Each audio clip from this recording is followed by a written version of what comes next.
I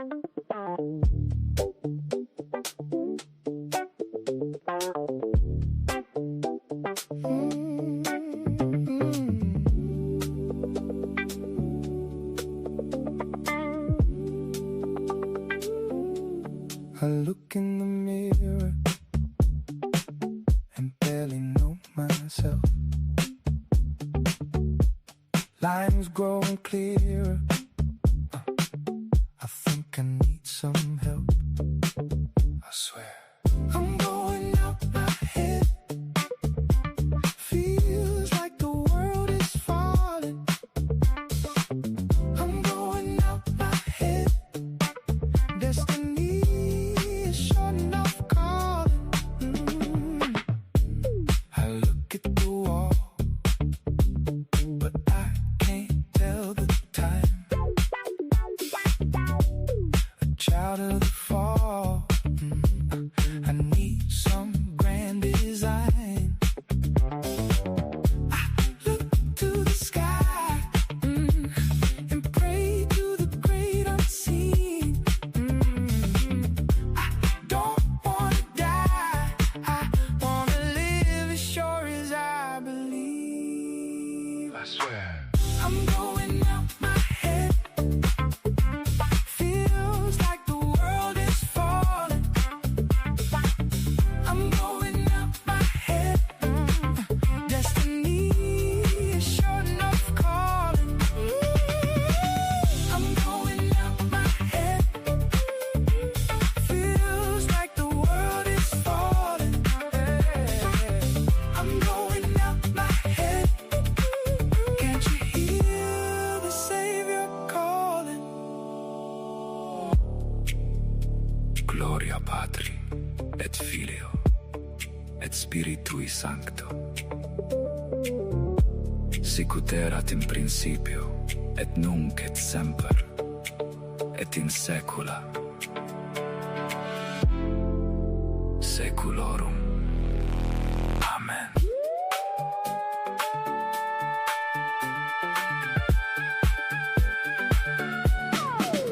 I swear.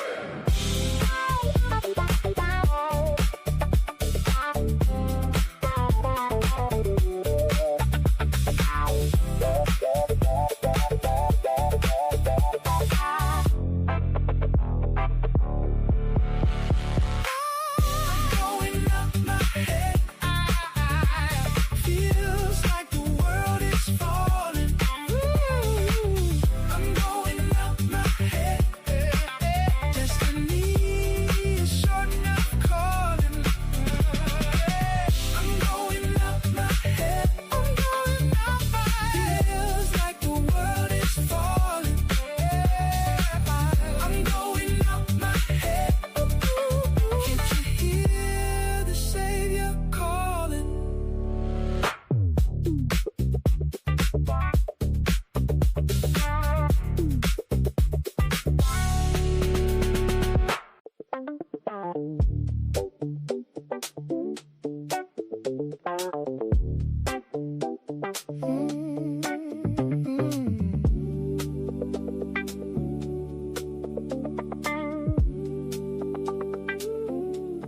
I look in the mirror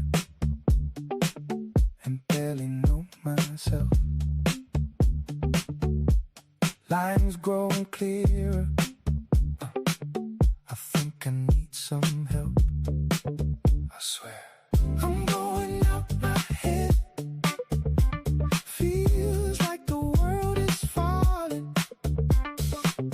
I'm going out my head. Destiny is short enough calling. I look at the wall, but I can't tell the time. A child of the fall. I need some grand design. I look to the sky and pray to the great unseen. I don't wanna die. I wanna live as sure as I believe. I swear. I'm going out my head.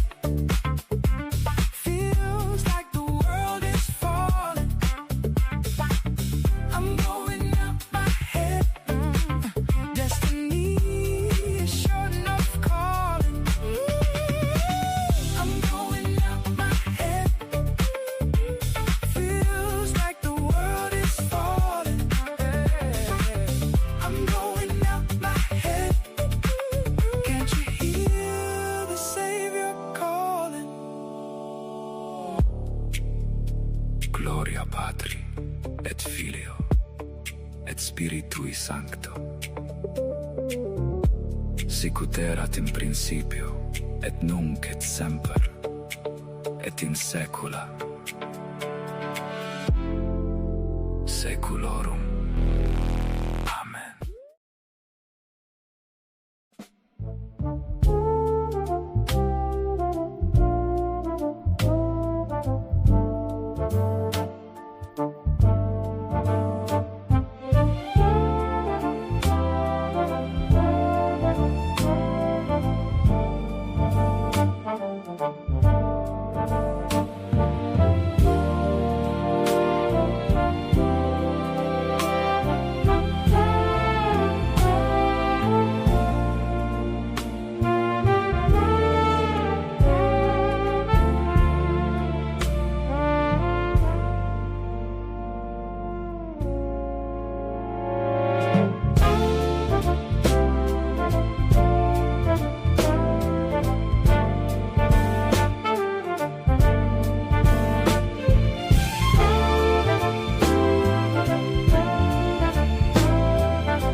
To threats that you could easily miss on your own. If your identity is stolen, LifeLock's U.S.-based restoration specialist is going to fix it. Save up to 40% off your first year with the promo code BECK, 1-800-LifeLock or lifelock.com. Terms to apply.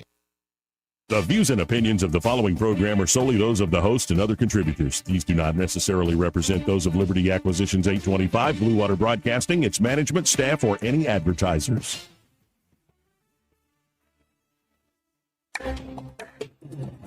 It's time for Montgomery's conversational radio show. It's news and views on News Talk 93.1 FM. To join the conversation, call 272-9228.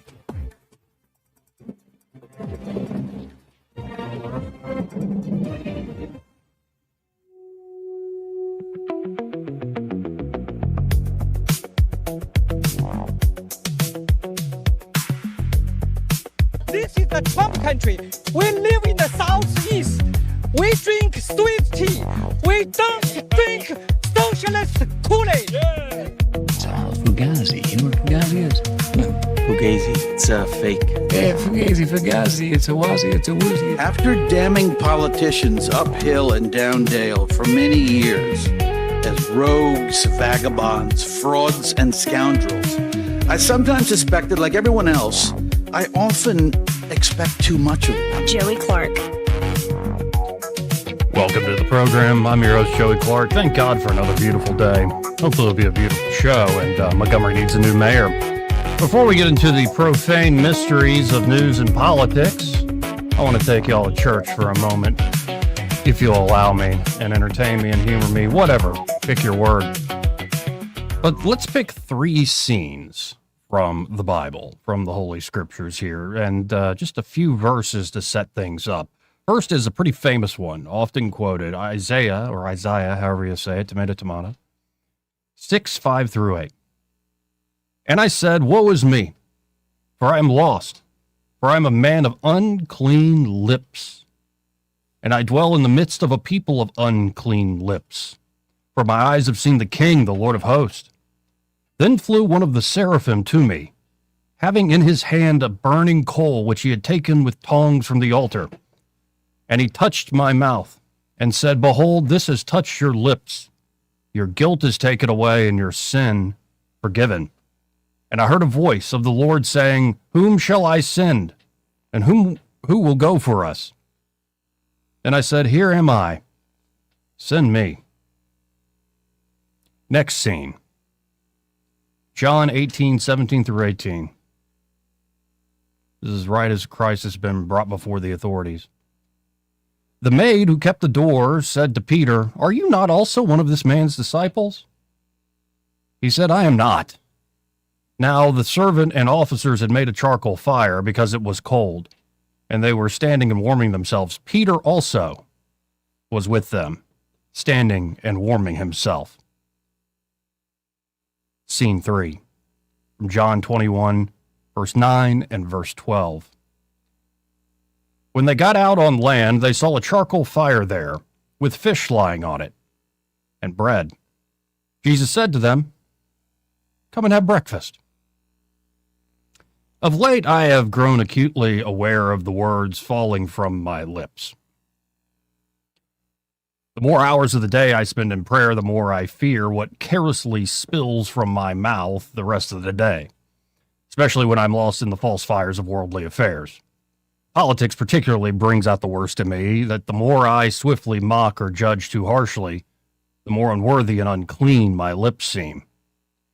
If even the seraphim cover their faces and feet before God, 6 wings, one to cover their face, their feet, and to fly.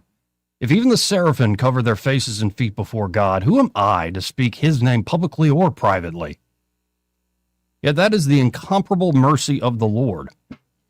To those who truly say, woe is me, he will forgive them, and with the burning coal of eternal fire will brand their lips clean. Yet even when our lips are made clean, even when we truly believe, it is astonishing how unfathomable God remains to us. The prophetic visions found in the sacred scriptures often exceed our understanding. For all the evangelists and apologists, pastors and preachers, politicians and pundits, theologians, philosophers and poets, for all the many words that slip from their lips, God remains beyond us. Si comprehendis non est Deus, says St. Augustine. If you comprehend, it is not God. Yet this has not stopped men from striving to comprehend the incomprehensible, nor should it. Did Moses fully comprehend the burning bush? Did Isaiah, Ezekiel, or Daniel fully understand the throne of heaven they beheld in their prophetic visions? Did Peter, James, or John truly grasp the transfiguration of Christ atop that high mountain? No. But they weren't meant to fully comprehend, only to humbly obey by faith, with hope, through love. Man was made to scale mountains whose summits remain beyond his reach, believing in a truth he himself could not have conceived. Yet by striving for a peak he cannot achieve by his own steam, man comes to rely on God in the breach between the seen and unseen. Though God is beyond compare, dizzying to all who have contemplated him as the source of all being, the very source of all being, he has also given man an awareness in his woeful heart and soul that he is, was, and will always be, an awareness given by the most humble, human, familiar, and familial imagery. The other day came to me.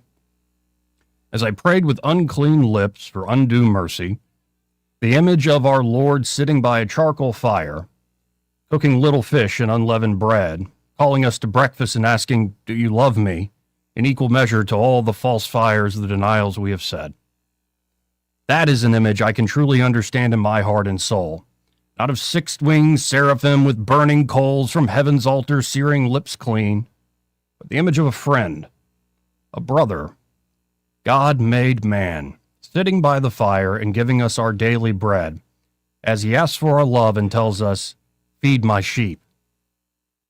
That is the image that serves as the master key to unlock my understanding of what the early church fathers themselves had seen, that the burning coal touched to Isaiah's lips was Jesus himself come to set us free. That is the image that lets my lips say, here am I. Send me. Welcome into the program. And again, thank God for another beautiful day. And hopefully it'll be a beautiful show. We have Alan Mendenhall coming up at the 1 o'clock hour. He wants to talk about, because he's been writing about it frequently, the SPLC, the wretched Southern Poverty Law Center. Troy Carrico is here in studio with me. How you doing today, fine sir? I'm outstanding. Just for the record, when you go into Camp Darby as a ranger, Isaiah's up there. It says, here I am, send me. I think that was very fitting. Excellent work, Joey. Excellent work. Yeah, and I don't know. I was trying to grapple with, like, there is stuff in the especially the prophetic visions. You're like, what does this mean? Like, and there are ways to get to it, but you know what's funny is, and I've talked about this at length with some of my other brothers in Christ, and if you really pay attention in the Bible, all throughout the Bible, not just the New Testament, the Old Testament is replete with Jesus being the actual device for that delivery, and it's amazing to me. You hit it good, so excellent work. Now, in a second, I want to reveal a song. Now I'll jump into the news here in a moment. Okay. But I want to get to a song where I essentially want somebody in Nashville to steal it from me.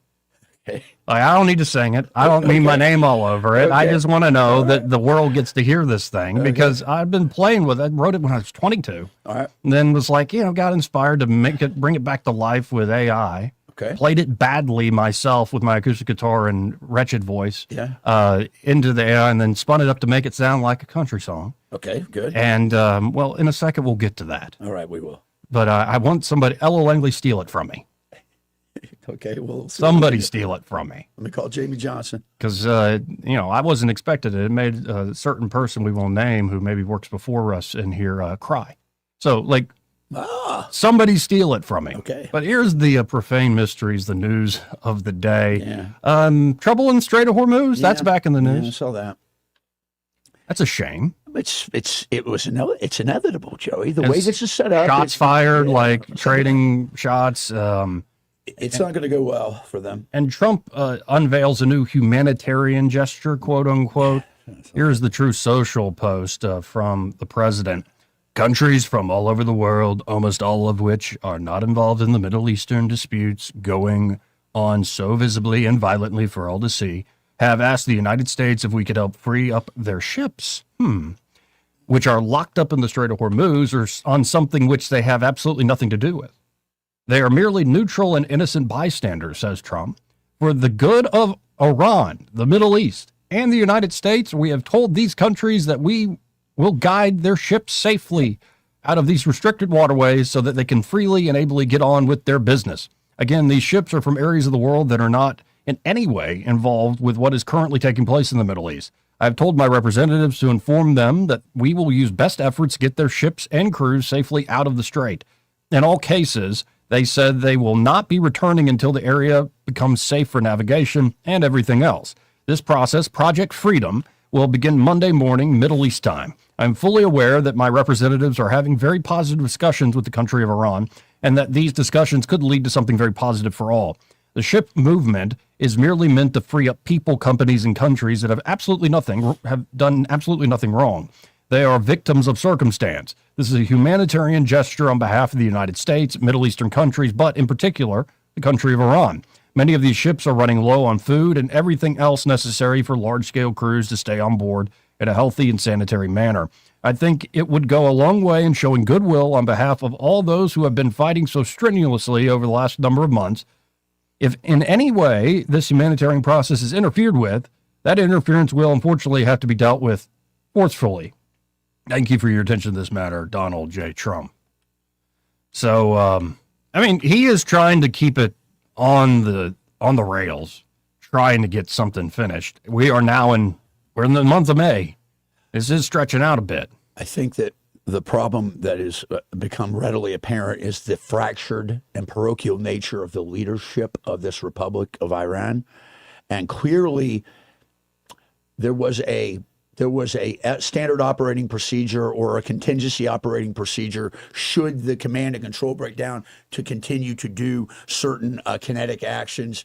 And I just don't see any way you can stay inside the guardrails of a ceasefire when you have a country that we can't even get a straight answer out of who's doing what. Well, right now there's a power struggle, as you know, between MOIS, which is the intelligence service of Iran, and the Basis, which is part of the IRGC, but they're the volunteer militia and the religious police force, and that's kind of fallen away. But so now you've got the Speaker of the Parliament of their assembly that's also being. You got about 3 struggles of power, so that's a problem, buddy. Oh, that's definitely a problem. But also the blockades. By the day, the time now becomes in favor of the United States and very much less in favor of Iran the more this goes on. And the more that this goes on, I am led to believe, and I've talked to some people that are very knowledgeable in intelligence agencies, this is also what we've talked about before, a shaping against who? China. It's about preventing, by making them feel the pain of that restriction of flow, which they get a good portion of their fuel from, almost a quarter. It's going to really, it's showing them we have other methods to ratchet you down, China. So, yes, and of course, May the 4th be with you. That's right, May the 4th. And that is the nerdy thing that's happening today as Trump's trying to clean up the Middle East. And we got a lot of stories from 1819, including a local story about Montgomery Whitewater. The legislature meeting today, open up that special session, I suppose, about redistricting. And you got reactions still falling around from that. But on Star Wars, I have to say, my childhood favorite remains. And I'm not saying it's the best movie. I'm saying it's my favorite as a kid was Return of the Jedi. Yeah, that was a good one, wasn't it? Yeah, it's just, I love the sweep of that movie. The intro of that movie is really awesome with Jabba the Hutt and freeing up. I thought you liked the Ewoks. You like those little furry I like the Ewoks too. You? I knew especially as a kid, I like the Ewoks. It's like, look how small they are. The baby Chewbacca. They're so small and primitive, yet they're able to beat the evil empire. Right. I like the Empire Strikes Back. That was mine as a kid. That was. As I look at adult eyes, it's probably the best movie. Really? Yeah. You think so, if you're just being objective, you think that that's probably the best. It's incredible. Yeah, they really capitalize on it. So speaking of Star Wars, a good friend of ours, Shane Hudson, my friend, was on a Disney cruise, and he just came back, and they have a cantina. Like the cantina there, because they own Star Wars now. And he said they have a cocktail called the Dilithium Crystal of the Universe, $5,000. Has a rare old 32-year Pappy Van Winkle. Wow. It has all these things, but guess what? It comes in a container. It looks like a droid, and you put in the code, and it opens, and all the smoke comes out, and it opens. That's crazy. But you get 4 passes to Skywalker Ranch, not Skinwalker Ranch, Skywalker Ranch, for free to go to Lucas's ranch. Wow! So you're not just buying the drink; you're buying tickets to the ranch. That's crazy. He said that's cool. There was one person that did it. So that's pretty cool. If you're that into Star Wars, that's pretty awesome. That is the May the 4th be with you to the nerdiest that you can be. Yeah, and I have to say, I think Revenge of the Sith needs more love. The third and the prequels. It's pretty epic in a great way. And the prequels, I think, get a lot of hate, and there's been a lot of more love and appreciation for them since the latest trilogy that came out. Yeah. Under new leadership there at Disney, I thought those movies really crapped the bed. Who is the guy that Shane was telling me he directs a lot? Though there's one really good director that does all the animated. There's a lot of people I noticed that are they've gone deeper into the animated series are great. So I have not seen that, so I can't speak. And I did like The Mandalorian, and I guess they're coming out with this new Mandalorian and Grogu movie or whatever. I'm not that itching to go to the movie theater at the moment, but. I enjoyed it. I don't know. It is interesting the time we live in where we can't come up with anything new. I know. Nothing. It's all repackaging of the same classic stories made in like the 70s. And really, when you look at what Lucas made, it's based off Westerns. It's based off the hero's journey. He was heavily influenced by Dune. Oh, Dune, absolutely. Because that's the Tatooine, the desert planet. Very much influenced by Joseph Campbell and his sort of mythic understanding of stories. And definitely especially the first Star Wars, there's this Western feel to it that is fantastic. Yeah, I love it.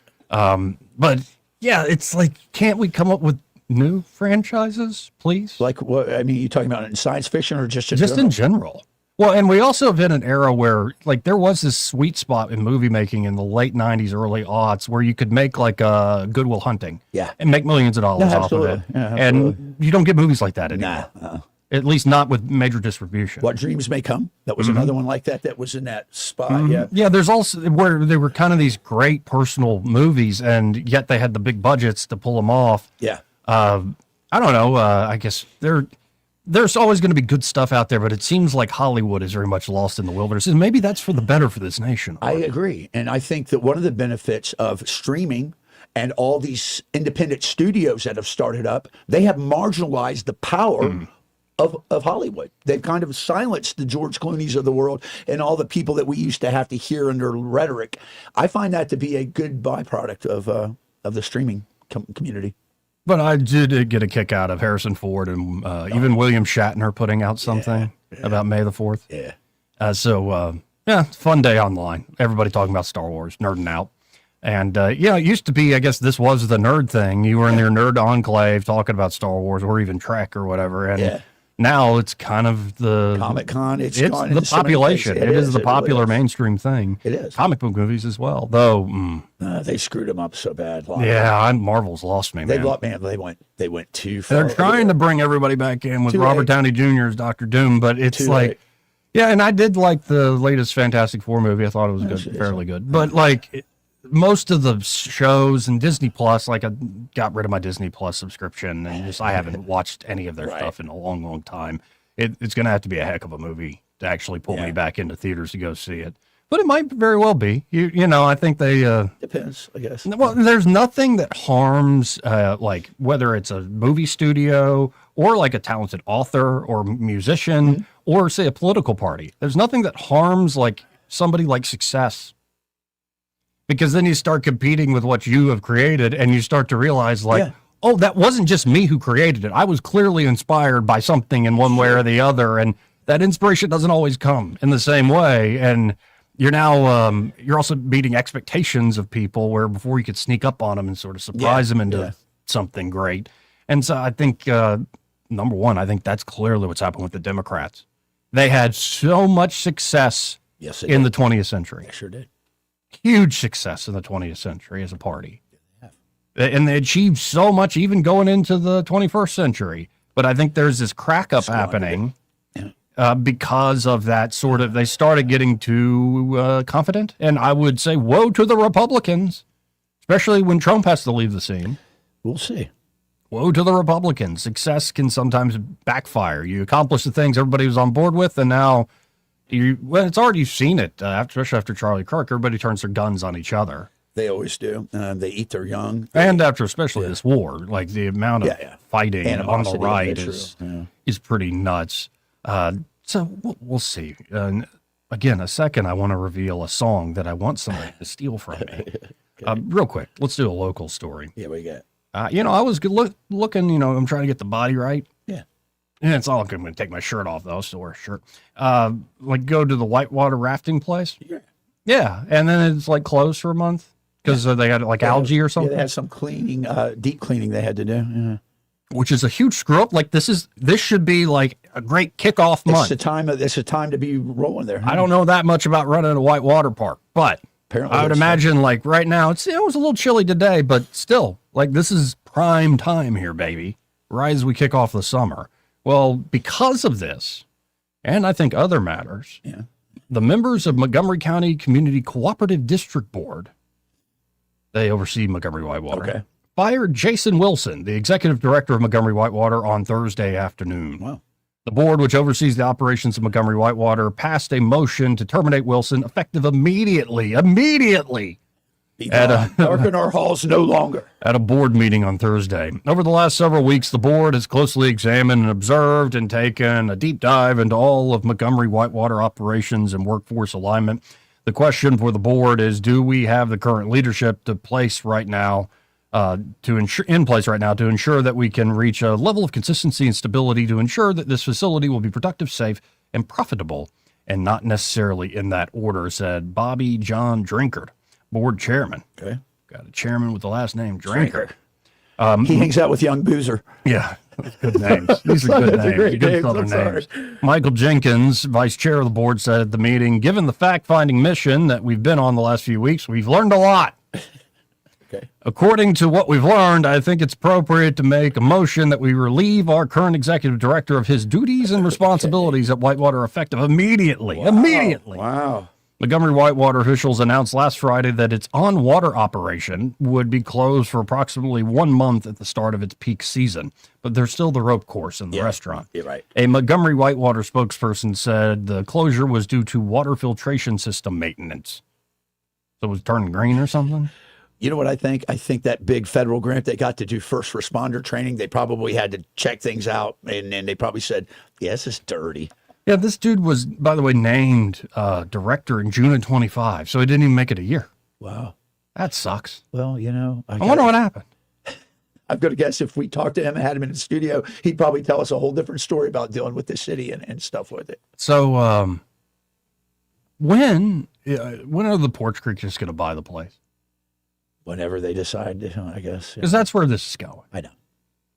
And it might be necessary. Now, there's some folks making the argument, well, just make it a line item on the on the county commission or something. Right. We can't even afford it. Heck, let's even bring in the city, make it a partial line item. We'll kind of have a line item in our respective. It's like, no, but we have line items for the zoo. It's like, yeah, that's the zoo. Listen, this thing was born out of ARPA money. This thing was hatched out of that American Recovery Project with very little consideration how we're going to maintain it. Just build it, and now we've got to maintain it. It ain't cheap. Yeah, and then sell to the Porch Creek. This is where it's always, I think, was going to go. They could have liquor, and they could have gambling there. It'll be fun. It'd be interesting to see where it goes. But from the get-go, I was not one who would have voted for this. No, me neither. But as I told Doug Singleton and others, as this has come up over the years, I'm not trying to rub it in. It's just like, I'm not trying to be like, I want you to fail, nor am I trying to be a cheerleader. It's more like, I see what this is, and it doesn't look good. It's a train wreck coming. Come on, guys. And I hate it for the folks who actually do love whitewater sports and rafting and stuff. Like, they probably have a good old time down there. But, I would be interested to see the attendance numbers. They're probably really well, we're going to miss a bunch of May, so let's hope June is a banner month. Let's hope. Anyway. Should I go ahead and play this song? Yes, I think you should. I'm waiting to hear it. Okay. Yeah, this is a song. I wrote it when I was like 22. You wrote it? Okay. I wrote it. Yeah, I sat down and put the music. Where were you at 22? At Auburn? No, I had just moved back home. Okay. From where? From Auburn. Okay. I just graduated. You just came back home. And it's before I started living at the Animal House. Yes. And that was a rowdy time. That was talk about unclean lips. Never do and wells, needing forgiveness of sin. That's right. Yeah. You were living in sin, bro. Definitely. Like crazy. You're like, okay, though. I've been thinking about it a lot of late. I know. Maybe that's why you got all this angst. You're like, the things I know. I feel better than I have in years. But maybe in 20 years. Good. But, so it was before I moved there. It's that in-between period for a few months where I'm living with my folks. Right. And it was the space above the garage that I was living in. Cool. Very cool. And it was nice. This is where my dad had an office for a while, like an actual working office with multiple employees. We did it quietly without the homeowners association getting to know what we were up to. I can remember, that's what's so cool about music for me, at least. It's like a time machine. I can remember exactly where I was at and when this one came to me. So I wanted to bring it back to life. And because I can't sing, I was like, let's make this, instead of like a pop rock thing, let's make it a country thing. In fact, let's make it a female like country thing. Okay. So I guess this is called I Hope Heaven Finds You. Let's listen in.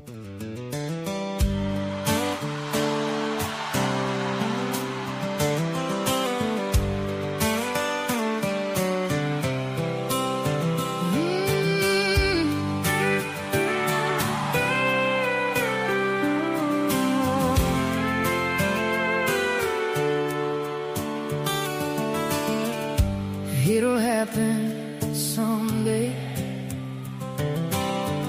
She'll forget about you.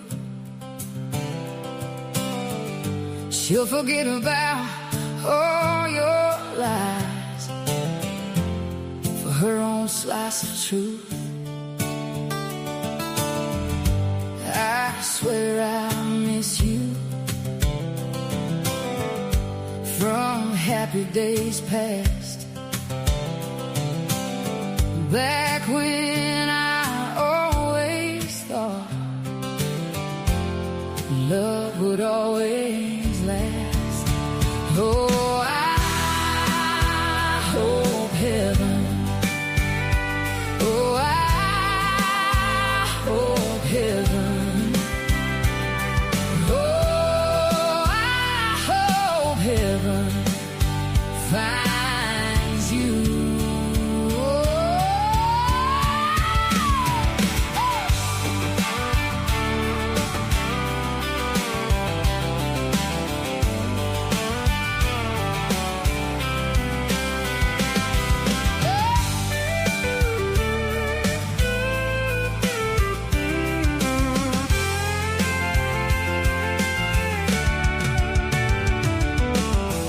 Someday I'll call you. Someday we'll try to reconcile all the days that we let slip by. I'll try to forgive you, but I'll never forget. I learned my lessons from all your regrets. So I hope heaven, oh, I hope heaven, oh, I hope heaven finds you. Oh, heaven finds you. Oh, yes I do. Oh, heaven finds you.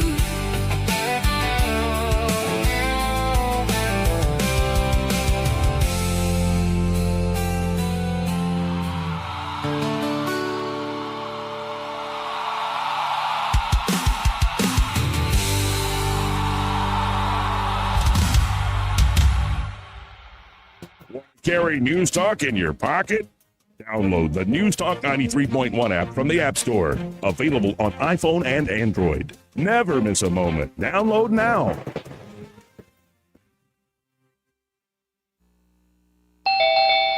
Yes? Yeah, I'm Bill. You called about some breakers tripping? Oh, yes, Bill. My brother-in-law says you can do almost anything. That's me. Not much I hadn't seen. Do you really want someone who does almost anything in your electric box? Think about that, because each year thousands of home fires are caused by faulty wiring. That's why you want a professional, like the electricians at Crosby Electric. Bill, how's it going? Bill, ooh, are you okay? Oh, yeah, well, I didn't really need my eyebrows anyway. At Crosby Electric, all technicians undergo rigorous safety training, as well as background checks, drug testing, and continuing education. Bill, you think maybe I should call a real electrician? No, these little slip-ups happen. Everybody does it. Really? No, not really. When you need professional electric work, or you just like someone to assess your home for safety, call the experts at Crosby Electric, 272-2085, or visit us at crosbyelectric.com. We get this question all the time. Do you handle that? Buying or selling a home? Yes. Commercial? Yes. Land or investments? Absolutely. Hannah and Eddie Realty Group. One team. Every real estate move. 334-322-0662. This is your roving reporter. Today I'm talking with a man from outer space. What's up, Earthling? I see you've landed your spacecraft over there in that field. That's right, man. My question is, why have you landed here on our planet? I came to see David Ernest. The asset preservationist? Yeah, man. I wanted to see if he would take a look at my portfolio for me. Well, before you make the trip over there, call him on his toll-free number, 833-596-7233. 733. And I understand those last 4 digits spell out the word safe. That is correct. Funny thing happened the last time I came to Earth. What was that? I went to the Walmart, man. Yes. And I accidentally went in the back door. How did that work out? Well, they stopped me and very gently told me that I needed to go around front and come in. And then what did you do? I said, cool, man. Take me to your greeter. You flew millions of miles just for that. Hey, man, I don't write them. I just read them. Hey, this is Lyle from Margaret's Exquisite Jewelry, and I do my radio advertising on Blue Water. I'll tell you what, I use most of the stations, and I've been using it for so long. It's hard to tell with the money you spend on advertising if it does any good. When they come in and say, I heard you on the radio, I know it's Blue Water, and I love Blue Water. Blue Water Broadcasting is the #1 most listened to radio group in the river region. Find out how to put this reach to work for your business. Call us to find out how we can help. Blue Water Broadcasting. Local folk helping local business.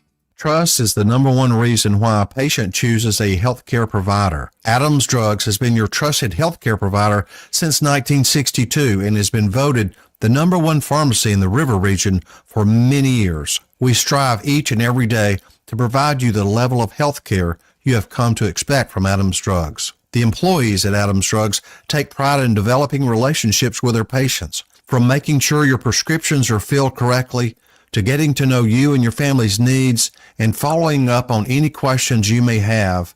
Adams Drugs employees deliver top-notch service. We ask you to visit us at any of our locations in Montgomery, Prattville, Wetumpka, Millbrook, and Pine Level Marbury and give us a chance to earn your business.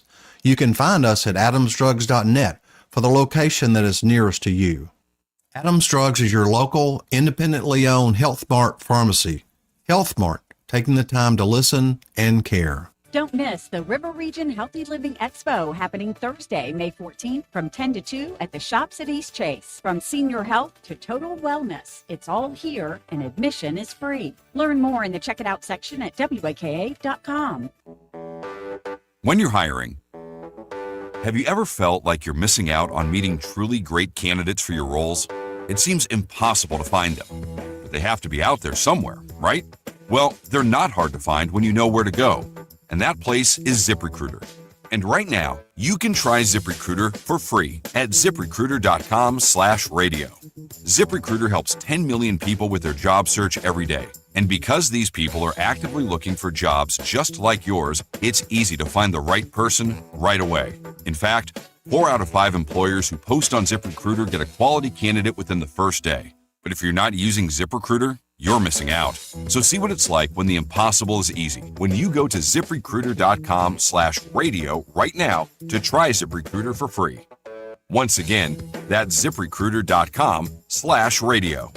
ZipRecruiter.com/radio. Never miss out on great candidates with ZipRecruiter. Rich Thomas Weather, a service of Riverside Chevrolet Wetumpka. If it's Chevy, it's Riverside. Best price, best selection. Check them out on the web at riversideusa.net. Rich Thomas Weather. We've got a beautiful first half to this week before a midweek storm system approaches.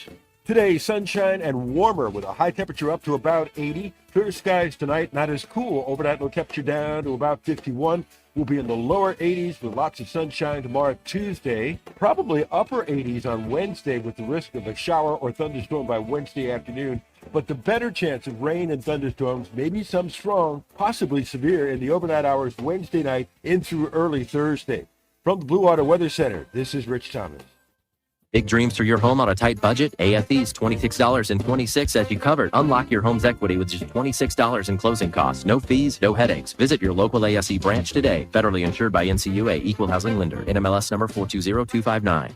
On FM, on your smartphone, and online, the River Region's most trusted voice. News Talk 93.1 FM WACV.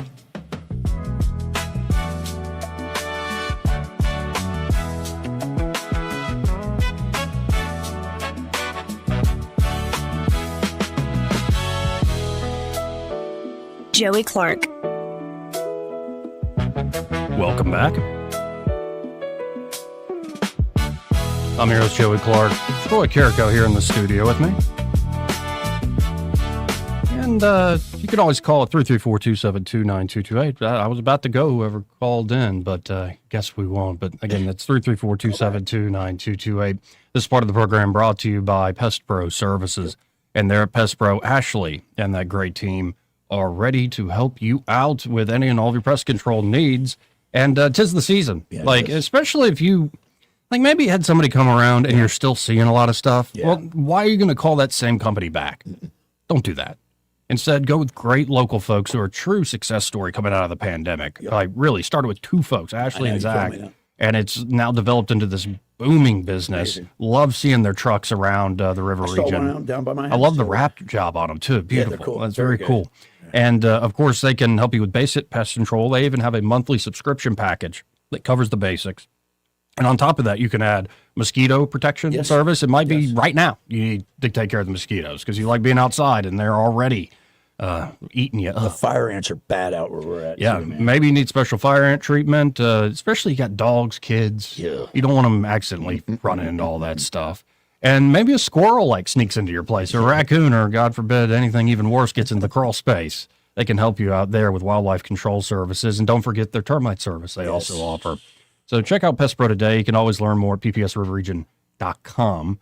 Or just search Pest Pro Services on the Book of Faces or call them direct. 265-9990. That's 265-9990. And be sure to tell them that Joey and Troy, those fellas on the radio, sent you. So, yeah, I just want somebody to steal that from me. I think, listen, I'm not gonna go into the details, but like I said, you obviously have a gift for certain communicative mediums. I'll leave it at that. So, well, I appreciate that. Yeah. Now, another story here locally. What we got? Auburn University, my alma mater. Yeah. If that's how that's even said. Loveliest town on the plains. Indeed. A village, a town, a city. And it's kind of grown a bit. Is it true more that proper city. Is it true that it derived from an Irish poem? I have no idea off the top of my head. So I looked into it, and I asked Grok, and I confirmed it. There's an Irish poet that talks about the loveliest village on the plains, and he has some connection to Alabama, and I'm not sure. I have to look more into it, but I found it interesting. Yeah, there's something about that. I went to my cousin's wedding out there, and it was on one of these green plains in Auburn, just farm country, right outside of the city proper. Yep. And now that I think back, it's a line in the Old Testament. It's in the Sacred Heart Litany of desire of the everlasting hills. And there's something very Tolkien-esque, C.S. Lewis about that. Yeah, just the rolling green hills and the mountains that never go away. And Auburn's definitely got something going on there. But apparently their counseling program, according to 1819 News, always shined a negative light on white males. Really? Yeah. Imagine that. Yeah.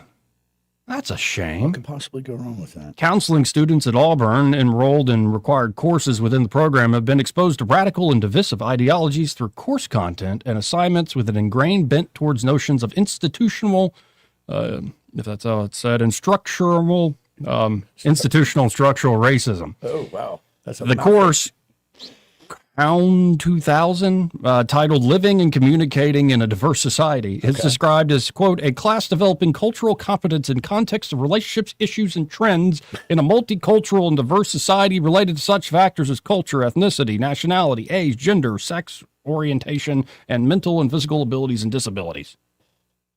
Oh, goodness, I can already see where this is going. I know. A student wishing to remain anonymous shared course material with 1819 News, noted that, according to the instructor, the material on intersectionality and critical race theory is required by Auburn University's curriculum. It was not left to the instructor's discretion. No matter what module we were in, whether it was on racism, feminism, transgenderism, ageism, it always shined a negative light on white males, the student said. Well, yeah, because you ain't those things. That's right. You're not in charge. We are. Oh, that's just a shame. I can understand that people have different experiences, but can't we do this from the basis of human dignity, that we're children of God, not this sort of oppressor or oppressed thing? Didn't our founding fathers set that forth? Yeah. Was it not already been enumerated in that you cannot go on race or on age and all that? That's a given. This is a construct of the left. That's just such a shame. Anyway, let's go to line 2. You're on there. Who's this? I'm sorry. Can I? A door. That's Hal. You said Hal. So you said that Auburn is calling this a Hal, H-A-L something project. What? Yeah, I think he meant the title of the course. It was COUN 2000. Yeah. What would it be? Communications? Yeah. Okay. Living Communications. Yeah. I got pieces of it because, it comes in one ear and gets scrambled up before it goes out the other. Sounds like me. You were doing an ad for a moment there as I was listening for Pest Pro. Mm-hmm. A new gentleman who is new with them, one of their inspectors, was just here, dealt with hornets that were living right up to my front door. Very nice gentleman. He's new. So I asked him what radio stations he's listening to. I didn't get the chance to tell him about your radio station yet. And those are good folks. They really are. They're going to come do the injection that goes under my pad with that stuff to kill the termites. Awesome. So that was why I thought they were coming today, but this was new gentleman. His name is Parker. He is inspector with him, so he popped in, took care of some bug stuff for me with biting monsters at my front door. So Joey's shivering right now. Joey's terrified of flying stinky. I think I'm accursed a little bit in that regard. But I appreciate the call, Crawdad, and thank you for the shout out to Pest Pro. 272-9228. Go to line 3. You're on there. Who's this? Hello. Hello. Yeah, just a little help on that. In 1770, a poem by Irish writer Oliver Goldsmith with the opening line, "Sweet Auburn, loveliest village of the plain." That's what I thought. Where health and plenty cheered the laboring swain. So there you go. Thank you for that confirmation. I had read that, and I couldn't remember who it was. And what year was that, in 1770s, you said? 70. Okay, good. Yeah. Well, good. Then I feel like I paid attention. A little bit, yeah. War damn Eagle. War Eagle. War Eagle, y'all. Yeah, let's go to line 1. You're on there. Who's this? Good afternoon, gentlemen. Hey, Simpler Days. How you doing? Hola. Well, I just want to let you know I was a victim of that Auburn discrimination. The first Auburn game I ever went to, I had a drink poured down my back, and I had my Alabama gear on, and I got treated miserably. So I want to attest to that white male discrimination. It's been going on for years over there if you wore a certain color. Well, I mean, is this discrimination or is this called consequence? Well, winning and losing definitely has consequences. It sure does. We know. But you know what? You know what I like about LSU fans? Can I say this? Those Simpler Days.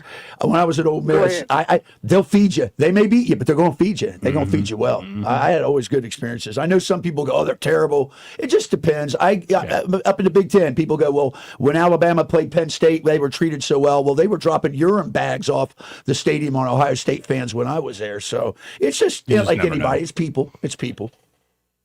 Well, I went to an LSU game, and they kept trying to feed me a corn dog out of a whiskey bottle and tried to get you to pull it out with your mouth there, and that was kind of awkward, especially if you were consuming alcohol. But anyway, talking about Whitewater, we could have had a wonderful aquarium. There's not one in Alabama. You're right. And every age, every race, every group of people could have enjoyed it 365 days a year, taking your grandchildren to it. It could have been a freshwater aquarium down there on the Alabama River. Very nice. Very nice. But because one powerful, rich woman strolled into the strange mayor's office with this concept, here we are. Wow. So I think as a line item, because she works for the state now, I think she ought to pitch in a line item in her budget to help us bail this thing out. Y'all have a good day. Thanks, Good one. Let's go to line 2. You're on there. Who's this? This is Bob. Hey, Bob. How you doing? All right. How you doing? Good. I was interested to hear your caller was an Ole Miss graduate, correct? I mean, not your caller, but your co-host or whatever he is. No, I believe it's Ohio State. I am a Buckeye. Oh, you're a Buckeye. I thought you said Ole Miss. No, I went to Ole Miss. Listen, so I went Ohio State and Ole Miss for my master's degree. So I've got a little bit. I'm kind of schizophrenic between the SEC and the Big Ten. Well, okay. I'm an Ole Miss graduate. Hotty toddy, man. Hotty toddy. Yeah. Hotty toddy. Well, see, listen. I was there when Archie was a student. Wow. And we all took psychology in this huge auditorium. Yep. You know, everybody had to have it. Yep. So they'd call a roll back then. They'd say, Archie Manning. And this quiet voice in the back of the room said, here. And you know, all those docs over there were loud and boisterous. Sure. But Archie, man, he didn't want any attention called to himself. That's amazing. He was just such an humble, quiet guy that, and you know, he's been that way all of his life. Yeah. But this is a funny story, though. Tuberville was on your talk radio show one time, and I called in and I said, Coach, Ole Miss has never been the same since you left us like you did. And he was quiet. He didn't know what to say for a minute. And he said, well, y'all got a good coach now. You know, it's funny, Bob. Tell our listeners, what is the speed limit around the Grove? It's Archie's number. Yes, absolutely. Can you believe? Yeah. You know, he had two sons. Yep. And now he's got an arch over at Texas, and now Peyton has another kid, 14 years old. Wow. Saying he may be the best one ever. You know, I heard a story that the uncle of the father of Arch was actually the most gifted athlete of the Mannings, but he never ended up playing college football because something with his something with his legs or something. Have you know that story? No, it was his spine. Spine. That's what it was. Yeah. They said if he got hit, he would be paralyzed or dead. Yeah. Oh my God. Yeah. Don't play football. They said he was a stud. They said he was a stud. Yeah, he was. He's older, and he manages their money for some investment firm down in New Orleans. There you go. Don't throw that guy a surprise party. Well, anyway, hotty toddy, gosh almighty, man. Let's go. Appreciate the call. We got to hit this break. Hopefully, we will have Austin Branco on the other side. He may not know whether he's coming or going, but whether you're going to work or coming home, Greg Budell is there. Mornings, 6 till 9, and afternoons, 3 till 6. Only on News Talk 93.1 FM, WACV. For too long, Alabama's statewide news companies have shamed us for our conservative Christian values. Alabama deserves a news company that cherishes our culture, a company that isn't bought and paid for by the powers that be. 1819 News is that company. Run by Alabamians for Alabamians, 1819 News celebrates what is good and beautiful about our state, while exposing those who work against our values in secret. Just go to 1819news.com to learn more. Subscribe to our newsletter. That's 1819news.com. Hi, I'm Carl Schmidt, naturopath and owner of the Herb Shop Wellness Center at 8161 Vaughan Road. You know, with over 30 years experience in natural wellness, I've seen countless health fads come and go. A few years ago, we added a patented technology that actually activates your stem cells. It reverses the aging process at the cellular level. However, you do need proper hydration and targeted nutrition. At the Herb Shop, our advanced scanning and testing technology allows us to accurately assess your nutritional needs and get a customized plan for you. Come in today and see what the Herb Shop can do for you. Happens, you'll hear about it first. The River Region's most trusted voice. News Talk 93.1 FM, WACV.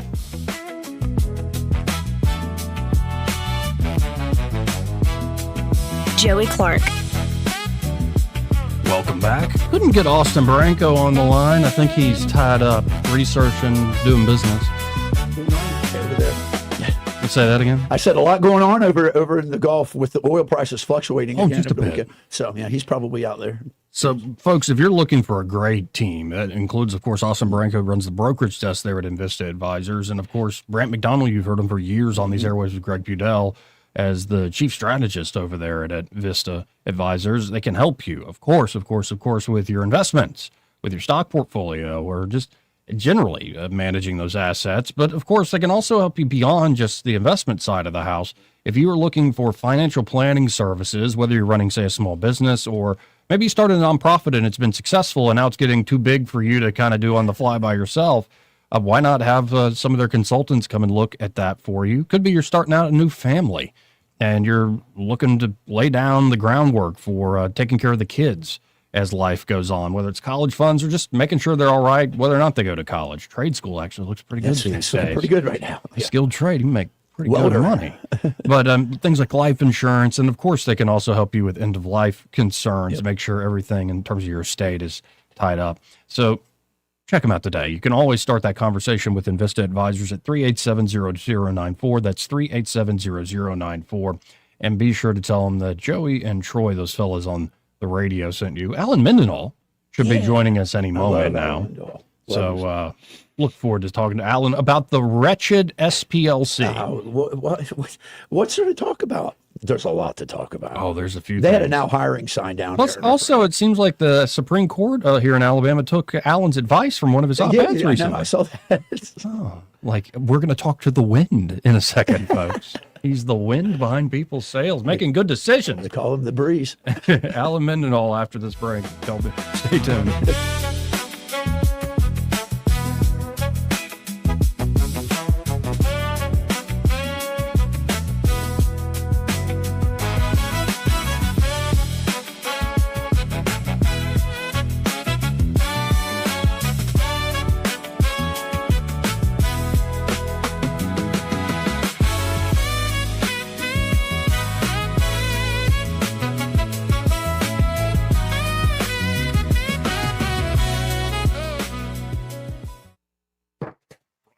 From the Riverside Chevrolet Master Control Center, this is WACV Cusana, News Talk 93.1 FM. When it's Chevy, it's Riverside.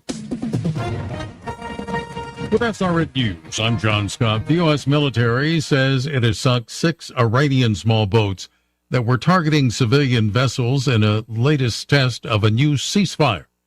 Earlier, the military said Iran had launched missiles, drones, and small boats at ships the U.S. is protecting in the Strait of Hormuz. The U.S. Central Command says 2 American-flagged merchant ships were safely headed on their journey after transiting the Strait of Hormuz. European leaders say President Trump's decision to withdraw U.S. troops from Germany, fresh proof that Europe must take care of its own security. 3 people have died, others sickened in what health authorities say is a hantavirus outbreak on a cruise ship in the Atlantic. Hantaviruses exist throughout the world and are spread by contact with rodents. There is no specific treatment or cure. This is SRN News. If you want unlimited talk, text, and data on a super fast network, Big Wireless will sell it to you right now for as little as $70 a month. Or you can buy it from Pure Talk for half of that. I'm talking about unlimited talk, text, and data for just $34.99 a month. But wait, there's more. When you switch to Pure Talk, you'll be switching to an American wireless company that's committed to keeping 100% of its customer service in this country. I appreciate that. In fact, that's why I switched. I also appreciate the way they support our vets and our skilled workforce. Dial pound 250, say micro, and get unlimited talk, text, and unlimited data for just $34.99 a month. That's pound 250 micro. Stop paying twice what you need to pay for the service you want and switch to an American wireless company that actually stands for something. Rich Thomas Weather brought to you by M&M Outdoors. Book your stay today at MNMCampground.com for relaxation at its best. It's easy to find and hard to leave. M&M Outdoors, your home away from home. Rich Thomas Weather. We've got a beautiful first half to this week before a midweek storm system approaches. Today, sunshine and warmer with a high temperature up to about 80. Clear skies tonight, not as cool. Overnight low temperature down to about 51. We'll be in the lower 80s with lots of sunshine tomorrow, Tuesday. Probably upper 80s on Wednesday with the risk of a shower or thunderstorm by Wednesday afternoon. But the better chance of rain and thunderstorms, maybe some strong, possibly severe in the overnight hours Wednesday night in through early Thursday. From the Blue Water Weather Center, this is Rich Thomas. When the heat hits to the river region, don't wait. If your AC quits, Hands Heating and Air offers same-day service, or your diagnostic charge is free with their Comfort a Day or You Don't Pay guarantee, plus 24/7 service with no overtime charges. From the Blue Water Broadcasting News Center, these are today's top stories. The Alabama legislature is back in town to begin a special session today. Governor Kay Ivey called the session following a Supreme Court decision regarding how congressional district maps are drawn. The governor stated she expects the matter to be completed within 5 days. Alabama's May 19th primary election is still ongoing as planned. A Montgomery County man has been sentenced for raping and unlawfully imprisoning 2 women. Reuben Atkins pleaded guilty to the charges and was sentenced to 20 years in prison. Court documents show that Atkins lured female victims to his house and sexually assaulted them. He then demanded money in exchange for their release. Montgomery Whitewater is searching for a new executive director following the departure of Jason Wilson. The change comes just over a week after the park halted water activities to make repairs to its filtration system. An official statement said Wilson's departure had nothing to do with the shutdown, and water activities are expected to resume on June 1st. From the Blue Water Broadcasting News Center, I'm Sky Mosley. This hour of news and views is brought to you by our good friends at Alabama Home Mortgage. Alabama Home Mortgage, 567-4223. Visit them on the web at myalabamahomemortgage.com. NMLS number 1586368.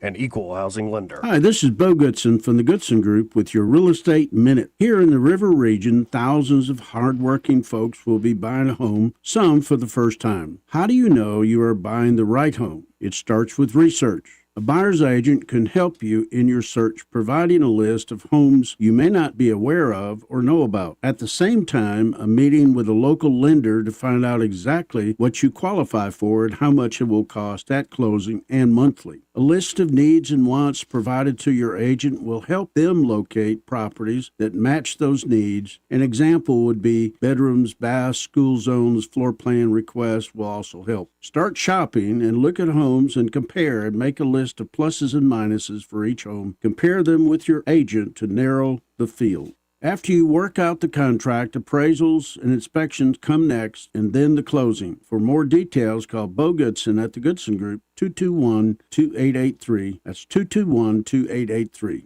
Why'd I go to the doctor? Working on the farm, my heart kept skipping a beat. I didn't think much of it, but my daughters made me get checked out. Turns out I have atrial fibrillation, which increases the risk of stroke about 5 times. Symptoms like irregular heartbeat, heart racing, chest pain, shortness of breath, fatigue, or lightheadedness can come and go. But if it's AFib, the risk of stroke remains. If you have symptoms, contact a doctor.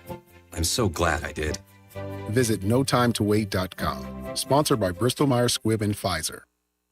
The views and opinions of the following program are solely those of the host and other contributors. These do not necessarily represent those of Liberty Acquisitions 825, Blue Water Broadcasting, its management, staff, or any advertisers.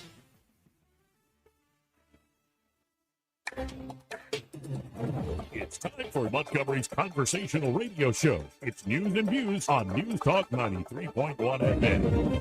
To join the conversation, call 272-9228.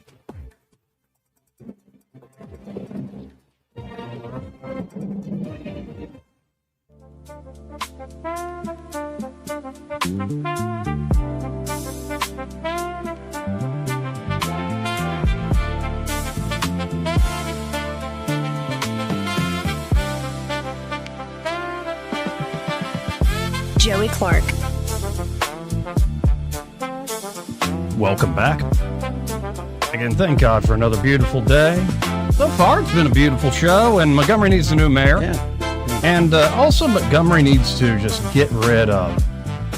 Now, by get rid of, I think the SPLC should just share or sell all their possessions and give it to the poor of Montgomery. Joining us now, we have Alan Mendenhall with the Heritage Foundation. Alan, how are you, sir?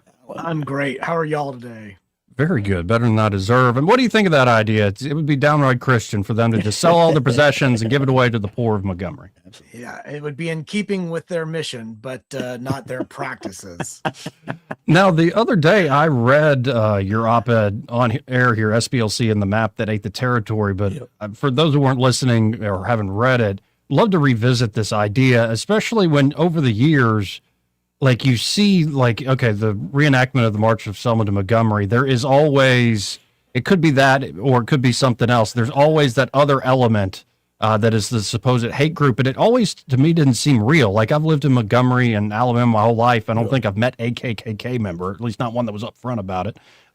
Like, it just seems like something from a bygone era, and yet they needed that demand. So in your experience, especially for folks who didn't hear the op-ed, like, how did you get introduced to this idea that maybe the SPLC was laundering their own, say, competition or hate themselves? Yeah, so I guess the story you're referring to is in 2015, I was working at the Alabama Supreme Court as a staff attorney, and that was the 50th anniversary of the Selma to Montgomery March. And it was a big event. Barack Obama was there, George W. Bush was there, and all these marchers reenacted the march. And they came up through Dexter Avenue, and I walked down from the Judicial Building down to Dexter Avenue to watch. And it was a really, really moving experience until it wasn't, which is when I saw this guy. I'm trying to think how to describe him. He had a beard. He was in a uniform of some kind, and it had all kinds of iconography on it, badges and insignia. And I didn't know what it all meant, but it was clearly some kind of at least Klan adjacent outfit. And he was surrounded by photographers, I guess journalists, taking pictures of him.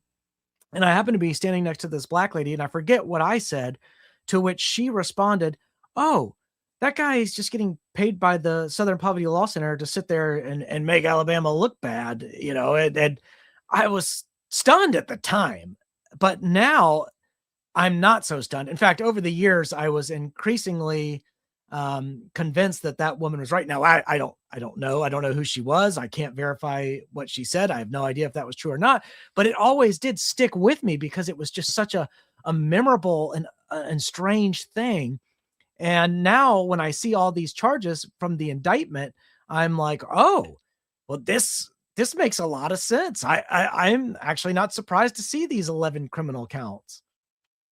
Yeah, and it's something people have suspected for years, and folks that were run out on a rail were suggesting, like, what I'm thinking of, the kind of, he's a bit of a shock jock, but I like him a lot. Gavin McInnes was taken on the SPLC for the longest time, and yeah, there's just a lot to this that a lot of folks suspected over the years.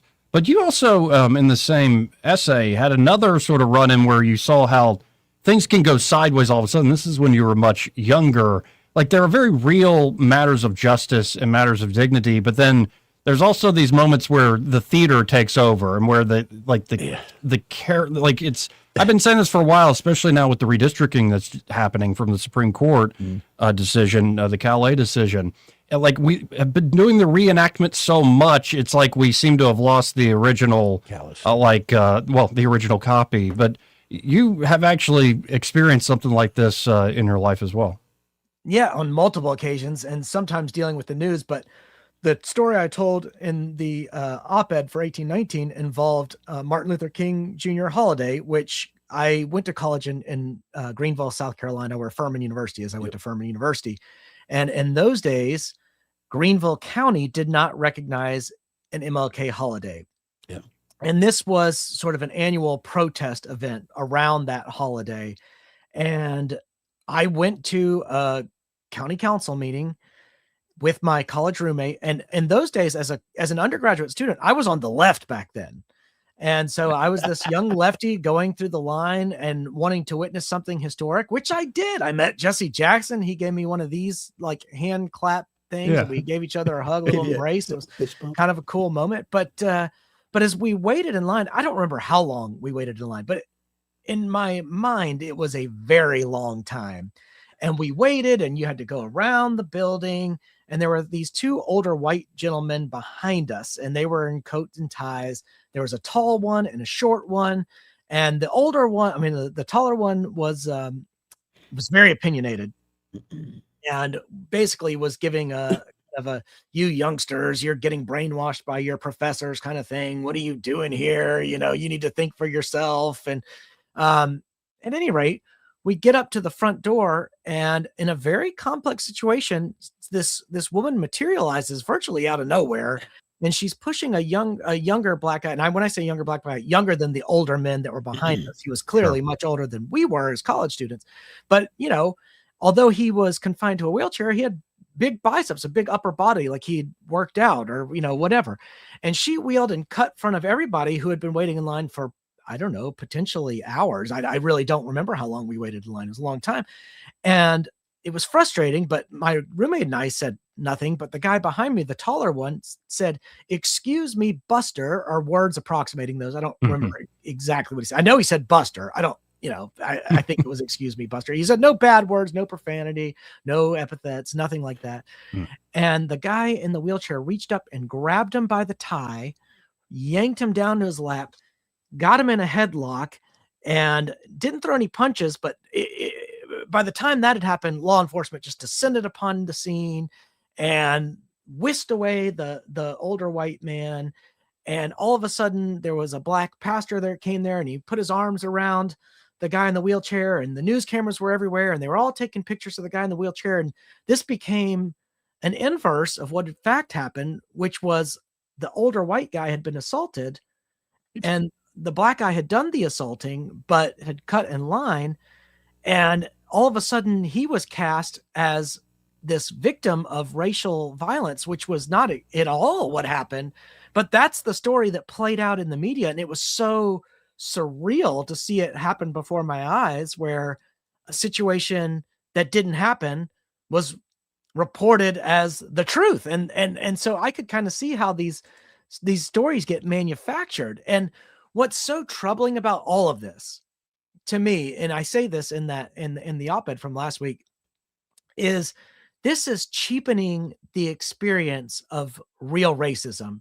It's stealing from the genuine dead to fatten the accounts of the comfort of living. In the case of the Southern Poverty Law Center, if these allegations prove to be true, they're exploiting Black people to make money. And I came up with a few analogies last week when I was doing some kind of media hits on this. And I said, this would be like if you had like some kind of nonprofit fire department, and it was paying an arsonist to go out and set fires so it could go put the fires out, or a glazier that was hiring some kid to go out and break a bunch of windows so the glazier could go around and repair all the glass, or an antivirus software company paying someone to infect all these computers with viruses so the antivirus software company can make money. And then the last example that I came up with is it'd be like a security system hiring a bunch of burglars to go break into houses so they could have a business. Yeah. And what's so odd about the Southern Poverty Law Center's model, as against all those, is that it's ideological. Their business model is predicated on the spread of hate. And if there is not, in fact, hate spreading, if hate is actually decreasing, if hate is on the wane, then their business is drying up. So they have to manufacture hate to give people the impression that hate is widespread and ubiquitous. Otherwise, their business model goes down the drain and they can't raise money. Yeah, and then you would like for the state of Alabama, and particularly you called out the two friends of yours running for attorney general here in the great state of Alabama, to look into state charges for what the SPLC was up to. Yeah, so we've got a federal indictment now, and that case is ongoing. And to me, it looks as though it could be the beginnings of a RICO investigation. Yeah. Right now, only the organization itself has been charged, no individuals, but this could lead to a RICO. But yeah, why are the state attorney general candidates, the two leading ones, Jay Mitchell and Catherine Robertson, not talking about this? I think I laid out a few options, if I can remember them. There's theft by deception, charitable fraud, unlawful solicitation, falsifying business records, and criminal conspiracy. But there's no RICO. We don't have a state RICO. But those are all things that that the SPLC could be investigated on, potentially prosecuted on. And I think that the state attorney general has a duty to look into whether the Southern Poverty Law Center violated those laws. Here, and I got to ask you as a quick aside, and I suspect this is going to happen to me more and more if I keep doing this job, doing this gig, and I get to know more people, to where you really do have two friends running against one another. And like right now, Robertson and Mitchell are just goring one another in terms of the ads and saying that's not true, it's defamatory and blah, blah, blah. Yeah. I mean, just on a personal basis, like how do you just stomach this when you see folks that are normally lovely, brilliant people, and then you see the campaign start, especially, we're a couple weeks out from a primary. Like, just how do you swallow watching this? This has happened to me a number of times. The two biggest examples are back when then Justice Tom Parker ran against Chief Justice Lynn Stewart. Lynn Stewart is my second cousin once removed. And Tom Parker, I'd known my entire life. His mother-in-law brought my grandmother to Christ. They both were at my wedding, my first wedding, not my second wedding. And so I'd known them both my whole life, and that was awkward. But also, I had worked for Luther Strange and Roy Moore. I'm the only person who had worked for both men. And pretty recently, before that special election took place. And so that was awkward because I had that was a big national media race when it was Roy Moore and Luther Strange, and they were going neck and neck. And I had national media, New York Times, all these people trying to get me to say something negative about one or the other. And I would never do that. I would never say anything publicly negative about either one.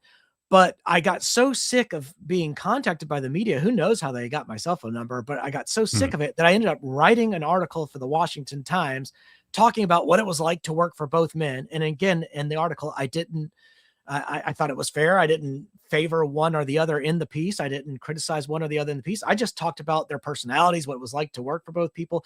So once that article was published, whenever somebody would reach out and say something about one of the two, I would just text that article. Everything I wanted to say is in here. You can read it for yourself.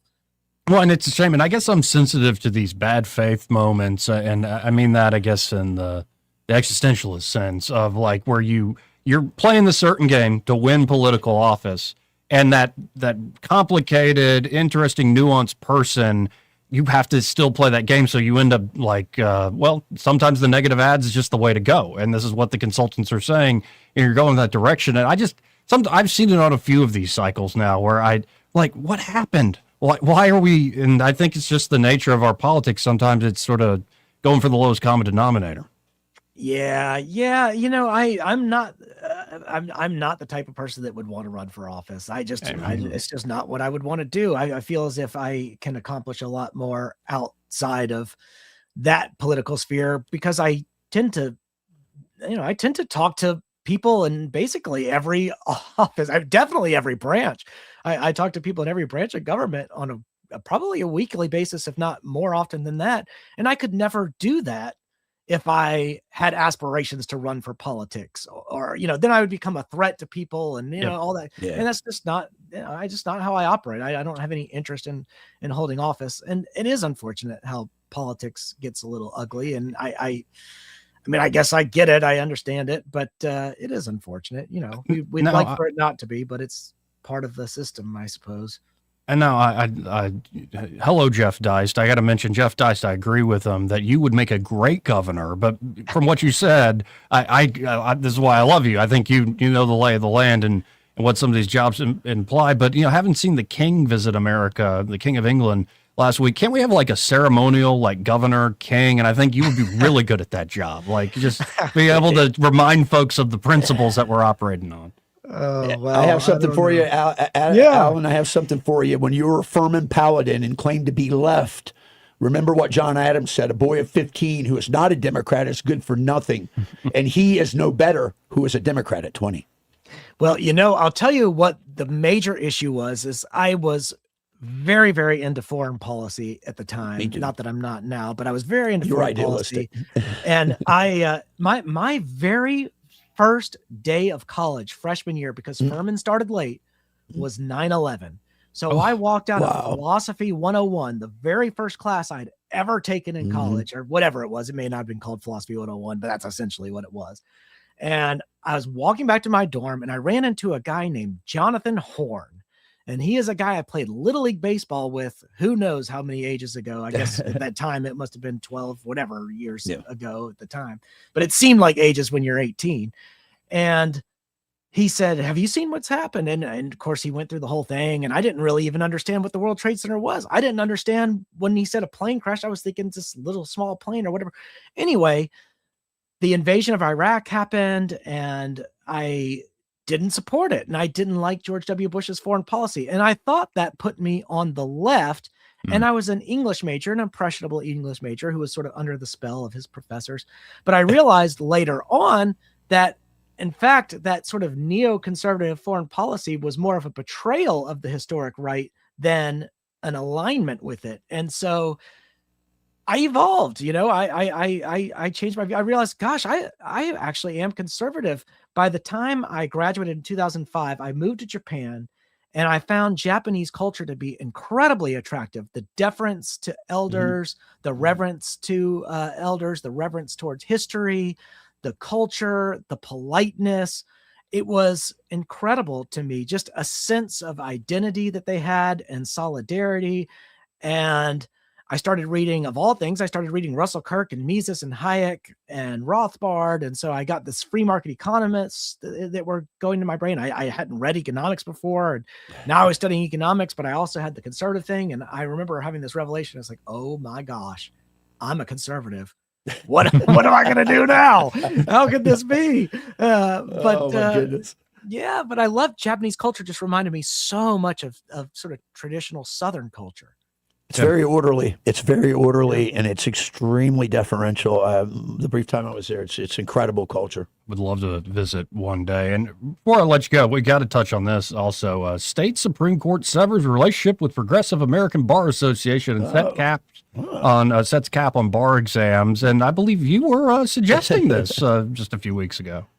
Joey, I've had people say to me, why write op-eds? You don't really accomplish anything by writing op-eds, but that is not the case. And I think 1819 News has demonstrated that with a number of articles, but in particular, I think my op-eds on Regions Bank did a lot. And I feel as if this ABA op-ed did a lot. In fact, last Thursday afternoon, I was speaking at a fee event in Atlanta, but before the event started in the afternoon, I just got into the venue. And one of the Alabama Supreme Court justices, I won't say which one because he probably wouldn't want me to share, but calls my cell phone. I pick it up and he starts telling me about the order that they had issued that afternoon, just basically saying we're not going to be dependent on ABA accreditation for our state bar admissions process anymore. And that to me was evidence enough that my op-eds had an effect, because why else would he have called me? He could have called anybody, why call me to tell me? And I'm very, very happy that the Alabama Supreme Court did the right thing here. They're following in the footsteps of Florida and Texas, which did this early in the year. I think we're going to see a chain reaction where many red states do it. And, our court was somewhat diplomatic about it. They didn't just trash the ABA the way kind of like Texas and Florida did. I took a lot of pleasure in that, but we were a little more diplomatic about it and reserved about it. And I respect that too. Yeah. And there's something about it, not to get too about writing, but there's something remarkable about the op-ed essay form in particular that I still think is one of the most powerful ways. If you're trying to reach a few people or reach a single person, it is a great way to put your mind, your brain in their brain and really hit somebody between the eyes with an idea. And I don't think there's anything else like it. And I've been astounded at the power of that at times. And, in this world where it's tweets and it's long form podcasts and it's talking, there's something still very powerful about the written word to a point and purpose that can actually change things. Yeah, totally. I think my piece next week may be different. I haven't started it yet, but last night when I went to take a shower before I went to bed, my tankless water heater was out. And so I've been showering in the freezing cold and I don't know what my point's going to be yet, but it's frustrating enough that I think I might have to write about it. Well, this time flew by, and I always appreciate your time, Thanks. Alan. If folks want to check out your work outside of just hearing you here on the show, how can they do so? Sure. Just visit alanmendenhall.com or go to the Heritage Foundation's website and look me up there. Thank you, sir. Talk again soon. Thank you, guys. Thanks. Again, Alan Mendenhall, folks, always appreciate, as I said, his time. Yep. 272-9228. If you want to get in on the conversation, this part of the program brought to you by Alabama Home Mortgage. Oh, yeah. And they're at Alabama Home Mortgage. Kim Williams and Madeline Cannon are ready to help you with buying a home if you're looking to do a home purchase, especially if you're a first-time buyer. I can't think of anybody better. In fact, they're like the best, if I can put it that way. Especially if you're trying to learn what the process is about. Yep. They're going to get you in the right direction. And it could be you call them up and the first thing they're going to ask is about credit. Like, what's your credit score? Where are you at? And, the first time I talked to them, they're like, oh, Joey, you have none. So I'm like, well, what do I do? And Kim gave me a few tips on how to start getting credit built up. And the plan is going quite well, actually. But of course, before you go shopping online or shopping in person in the housing market, you need to get pre-approved. And that's always the first step. Do not skip that first step. And of course, they'll tell you that they're at Alabama Home Mortgage, and they can walk with you every step of the way, all the way to closing day. They're at Alabama Home Mortgage. Or if you're looking to refinance to get debt off your back, maybe shore up a retirement fund. It could be your burn rate's a little too much at the moment. Or it could be you want to reinvest in the property or the family or go on the big vacation. It's your money. You built up this equity. And veterans better go there. Veterans, they specialize in helping veterans at Alabama Home Mortgage. In fact, they have veterans in their blood, so they take it very seriously. They stay hip to the latest of what's going on with the VA mortgage, and it is the best deal in town. You're leaving money on the table if you're a veteran or you're not using it, whether for buying or refinancing. That's right. So check them out today. Again, that's Alabama Home Mortgage. You can always call them direct to start the conversation at 567-4223. That's 567-4223, or apply online at myalabamahomemortgage.com. There is a difference in mortgage companies. Let Kim and Madeline prove that to you today. NMLS number 1586368, an equal housing lender. Want to carry News Talk in your pocket? Download the News Talk 93.1 app from the App Store. Available on iPhone and Android. Never miss a moment. Download now.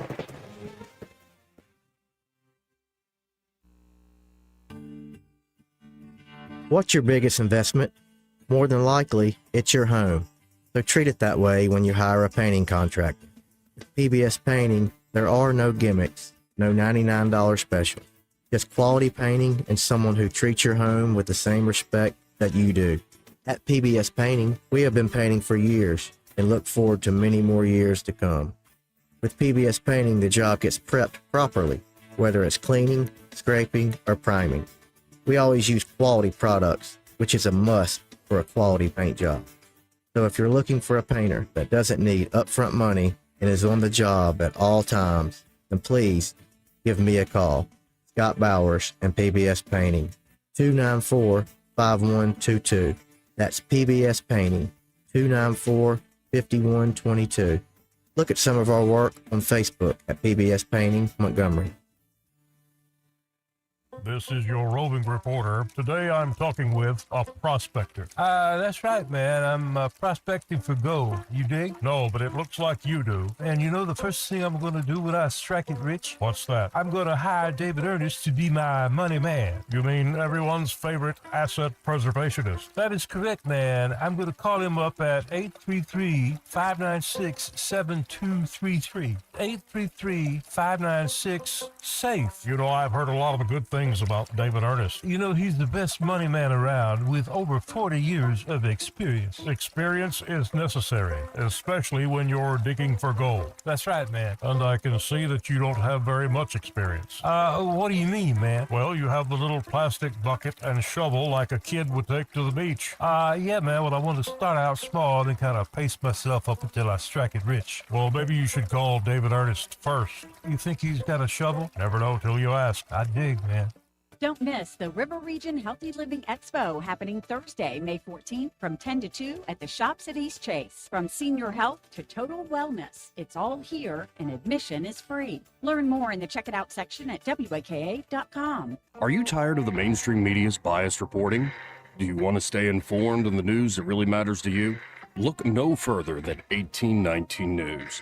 At 1819 News, we bring you the latest in Alabama news, politics, sports, culture, and more. We've assembled a team of journalists with Alabama values dedicated to the truth and the truth alone. Visit us at 1819news.com today. That's 1819news.com. Subscribe to our newsletter. Honest News, Alabama Values. If you've ever wanted to be in business for yourself, but not by yourself, and didn't know where to start, Janney King Gulf Coast has already built a foundation for you. With guaranteed initial customers, hands-on training, and ongoing local support, you'll never feel like you're doing it alone, because you won't be. For over 35 years, we've helped people turn their dreams into real successful businesses. Take the next step. Discover a business built for you at JanneyKingCleans.com. King, the King of Kings. It's It's time to show Mom how much you appreciate her with a Jenny Lynn's floral creation for Mother's Day. Skip the grocery store flowers and make one quick call, 285-1000. Roses, lilies, beautiful bouquets, and gift baskets designed just for Mom. Call Jenny Lynn's Creations, 285-1000. At Blue Water Broadcasting, we believe great advertising starts with relationships. That's why so many local business owners trust us, not just for radio, but for digital too. If you're already running digital advertising and you're not seeing results, it may be time to explore your options. Our team takes the time to understand your business, then builds custom campaigns using a multi-channel conversion-focused approach. So whether it's digital display, social media, or you need help increasing your online presence, Blue Water Broadcasting can help. Before your next campaign, let's have a conversation. Visit bluewaterbroadcasting.com. This hour of News and Views is brought to you by our good friends at Alabama Home Mortgage. Alabama Home Mortgage, 567-4223. Visit them on the web at myalabamahomemortgage.com. NMLS number 1586368, an equal housing lender. The Rich Thomas Weather Network, brought to you by Montgomery Paint and Body. From little fender benders to total body repair, MPB will fix it good as new, maybe better. For 4 decades, the Turner family has been getting you back on the road. Call 279-7325. We've got a beautiful first half to this week before a midweek storm system approaches. Today, sunshine and warmer with a high temperature up to about 80. Clear skies tonight, not as cool. Overnight low temperature down to about 51. We'll be in the lower 80s with lots of sunshine tomorrow, Tuesday. Probably upper 80s on Wednesday with the risk of a shower or thunderstorm by Wednesday afternoon. But the better chance of rain and thunderstorms, maybe some strong, possibly severe in the overnight hours Wednesday night in through early Thursday. From the Blue Water Weather Center, this is Rich Thomas. Budget Floors and More has the best prices. Carpet as low as 69 cents per square foot. LVP starting at $1.29 a square foot. Sheet vinyl as low as 65 cents per square foot. And the lowest prices on flooring installation supplies. Budget Floors and More across from Delray to Publix. The premier place the River Region turns to for news, weather, traffic, and opinion. News Talk 93.1 FM WACV.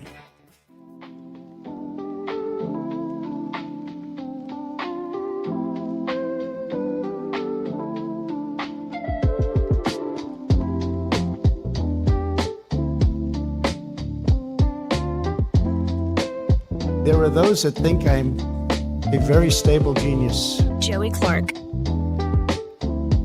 Welcome back. I'm your host, Joey Clark. Troy Carrico here in the studio with me. And on the phone, we have Papa B calling in. Hey, Papa B, how you doing? Hey, guys. Troy. Hey, sir.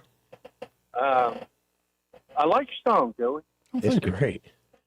Yeah, real good. Real nice. I got a song, too. I'm going to get you to throw it AI sometime or other and see what you can come up with. Okay. But that's not one that we'll share on there. this is like a David Allen go. Yeah. Oh, I'm going to miss that guy. So somebody said the other day, when you think about rednecks having a little tailgate party out in the woods, that was the theme song every time, the David Allen Code. What, I was drunk the day my mom got out of prison, whatever the name of that song. You don't even call me by my name. You don't. No, that's what it is. You don't even call me by my name. Yeah, that one and what was the other fashionable song at the time? He had My Ding-a-Ling. He had an X-rated. He had an X-rated album for sure. I'm not gonna. No, that's not what I'm talking. But anyway, so just real quick, the movies. I'm sick of them. I'm tired of the spectacle. The Mandalorian, I was just sick of. Mm-hmm. It was always two, conflicts and a, revelation, and each time one of them had to do with a cave of some kind. These people were real creative, I'm telling you. So I'm a sci-fi guy. I like sci-fi, but I'm kind of just getting tired of it all. I'll probably watch the Dune movie. Dune, those movies are good. I have to say those are pretty good. I mean, the guy that's playing Muad'Dib, that buttless wonder, he'd probably run screaming like a girly man if he ever got into a real fight. Oh, you're talking about Timothy Chalamet. Yeah. His name says it all. Sounds French to me. Sounds like a Frenchman. French to me. So yeah, and what's the girl's name? She's pretty tall, skinny. Shaka Zulu, or whatever her name is. That's in that movie too. But the one I'm really looking forward to is critically acclaimed, and this one is going to speak to our generation. Wile E. Coyote versus Acme. This is the one I'm truly looking forward to. You don't think so? No, I haven't even heard of this. I think Joey, this might be a little bit beyond Joey. Oh no, I watch Looney Tunes. How dare you? I've watched Looney Tunes. I just didn't know if you know what Cordy went, or Froggy went to court and he did right. No, but I haven't even heard of this. What is this? Tell us. Wile E. Coyote versus Acme. Oh, they had tried to ban this movie. Okay. And I'm serious. Okay. Look it up. All right. No. I'm looking forward to this. They even got Foghorn Leghorn. So I'll say, boy. Anyway. Yeah. How'd that go over today? There's so much humor, adult humor in those Looney Tunes that go past kids. Fortunately, I keep my feathers numbered. That's right. So it's going to be released August 28th. It's a live-action animated hybrid film about Wile E. Coyote suing the Acme Corporation. Suing the Acme. And with Will Forte as the Coyote's lawyer. Okay, John Cena in it. Okay, that actually might be good. That might be good. Now, I mean, real quick, I guess I'm not surprised at it at all, are the blinders that are coming off of people's eyes, when all of a sudden they see, this edifice of the SPLC is all of a sudden falling. Oh, no, the moral authority, they just gone, How could they? What? People don't know that this kind of thing's been going on for a long time. I mean, I appreciate your last guy that you had in, the fire department that creates its own fire in order to respond. Did he not see gangs in New York? It's been going on a long time. And the antivirus company that goes out and makes viruses so it can sell antivirus. Well, has anybody heard of McAfee? It's been happening a very long time. But I'm glad to see that people are wising up to it. Finally, this is a good thing. Well, the con is very old, but it's always a matter of is it actually going on with those folks? Oh, yeah. I mean, I guess I'm just jaded, old. I like that. I've seen it all. I know what evil lurks in men's hearts and seen it all happen before. But anyway, yeah. So this is kind of a big turnaround, though, and I think this is the main thing, that there was such a moral authority that was ascribed to the whole civil rights genre with the SPLC and all of its heroes and everything. And now to see, that's really not how it is. Or at least not anymore. I'm encouraged about it, Joey. Troy, what do y'all think? Oh, yeah, I think there is there is a move in that direction, and I think it's just a matter of time doing its work. Yeah. Like I've been calling for a while that these are the death throes of liberal boomerdom, and they dominated things for a long time, and some of it's also them abusing that moral authority, like taking that, going to the bank, and they've run out of currency at this point. Yes. Amen. Well, I'm just going to say one other thing, and I don't mean this is not. I don't know what's going to happen or anything like that, but just remember, every time I've seen something like this, when the law starts closing in on the Democrats, they light a fire. So whatever documents anybody wants to get down there, they better hurry up and go get them. That's all I'm saying. All right, guys. Thanks a lot. Appreciate it. 272-9228. Good call there. That's 334-272-9228. Now, quick clip here. And again, this plays into kind of the conversation we were having. Okay. But this is the Artemis II crew. And last week they did another sit-down interview, but this time they did a town hall where all sorts of children could ask questions. Okay. And a cute young black girl with glasses, a little nerdy, she was like, I want to ask you about being the first black guy, or I think she says person of color, to fly around the moon. Asked that of Victor Glover. And Victor Glover just continues to be a rock star. This is a fantastic answer. Let's listen. How did it feel to be the first person of color to fly to or around the moon?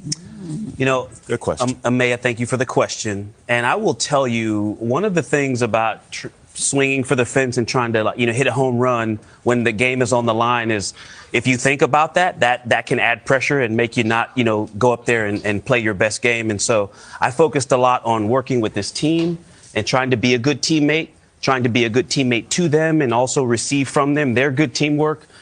And I think one of the reasons we were as successful as we did is we spent a lot of time thinking about us and not me individually. And so I would answer this by maybe just making a visual lesson here, that I spent a lot of time thinking about this patch and not this patch. And now we get to be here and we get to talk about it. He motioned toward NASA, the U.S. flag patch, and the military aviation. And his name, like Victor Glover, he wasn't thinking about his own name. But yes, I love that guy is ace class. Yeah, high class. He's real class. Yep. And you love seeing it. I've been impressed with all four of them, honestly, and their answers and them dealing with the press. Great human. The astronaut program is very discerning, and it's very it weeds out a lot of people, but you still have the freak, like the girl that drove in her diapers across the country with her stun gun and her duct tape. But you definitely, on a psychological level, cannot let certain people be in space. No. That they weed that out. He's ideal. So, amen. Let's go to line one. You're on there. Who's this? Hello. Joy Show. This is you're on the show right now. You're on the air. Some difference coming over the radio. Yeah, we're on a delay, man. Oh, sorry. Yeah, turn down the radio. All right, this is Don. And Ewoks, really? I thought they were pretty cool as a kid, man. Well, okay. I guess they're good to cuddle with if you can't find anything else. Well, they also helped destroy the Empire. It wouldn't be able to destroy the Death Star, without the Ewoks. Too, a great feast at the end for them. Right. All right. Now, I had said something. It's probably not like anything y'all been talking about today. It's just a little something off the wall that I got to thinking about. Mm-hmm. And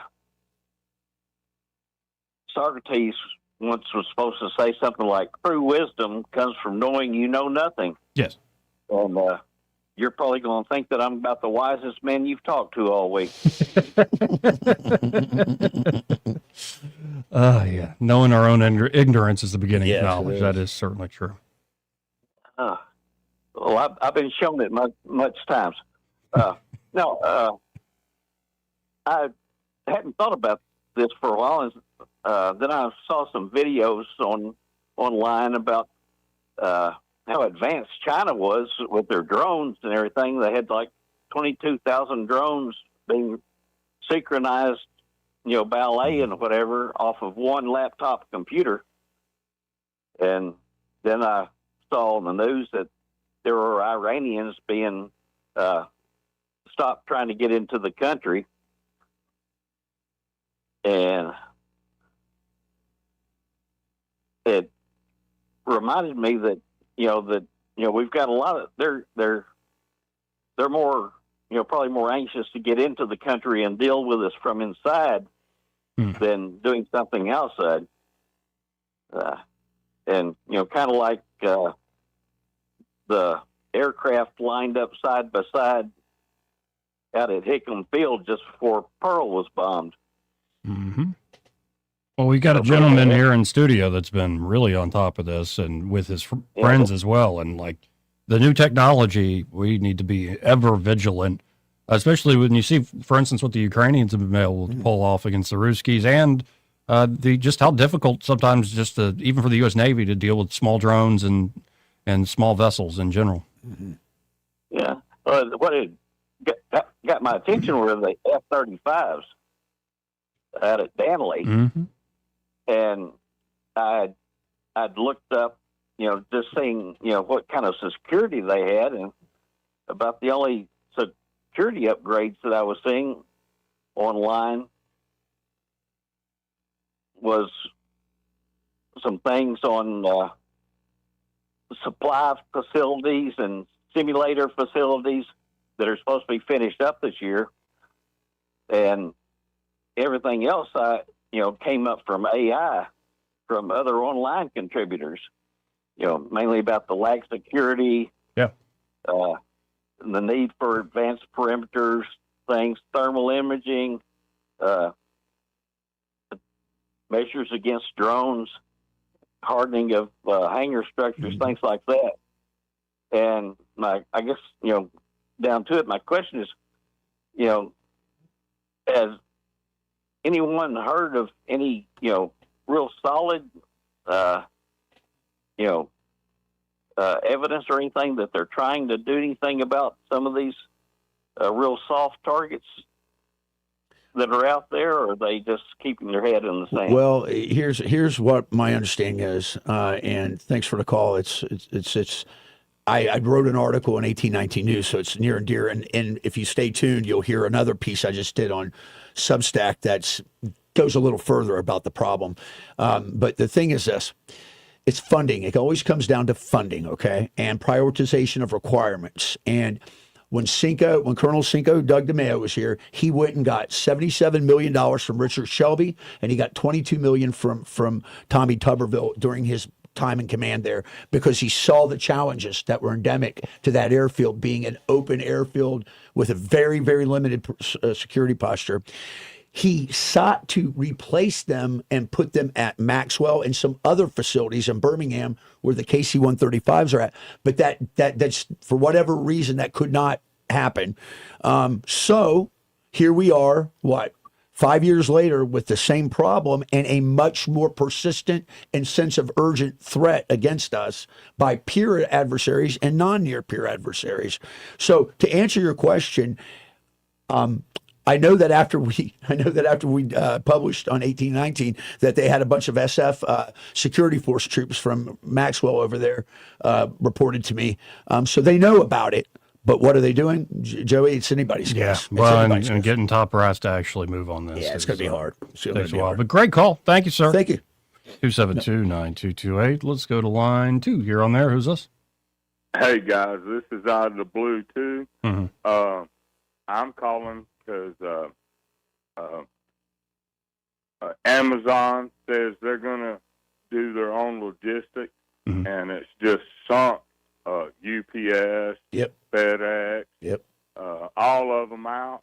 And I'm just wondering, in y'all's opinion, y'all have heard the statement FAFO? Yes. You can do that. And I think Amazon, to try to take over the world, they're fixing that FA and FO really bad.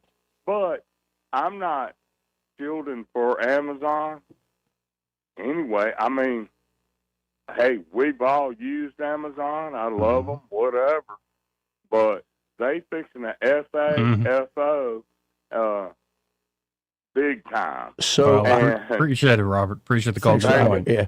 So I have a little bit of expertise in that. When I was the terminal manager for UPS International Heavy Freight for 3 years over in Hopewell, we handled a lot of Amazon material, and it was viewed as bad freight, meaning it was damageable, it's losable. And so when they got away from that, and I thought, when they said, hey, we're going to start our own logistics branch, I thought, good luck with that, because it's a lot deeper than just buying some trucks and getting some drivers. So we got to hit this break. Hopefully we have Michael Cohen on the other side. He may not know whether he's coming or going, but whether you're going to work or coming home, Greg Budell is there. Mornings 6 till 9 and afternoons 3 till 6. Only on News Talk 93.1 FM WACV.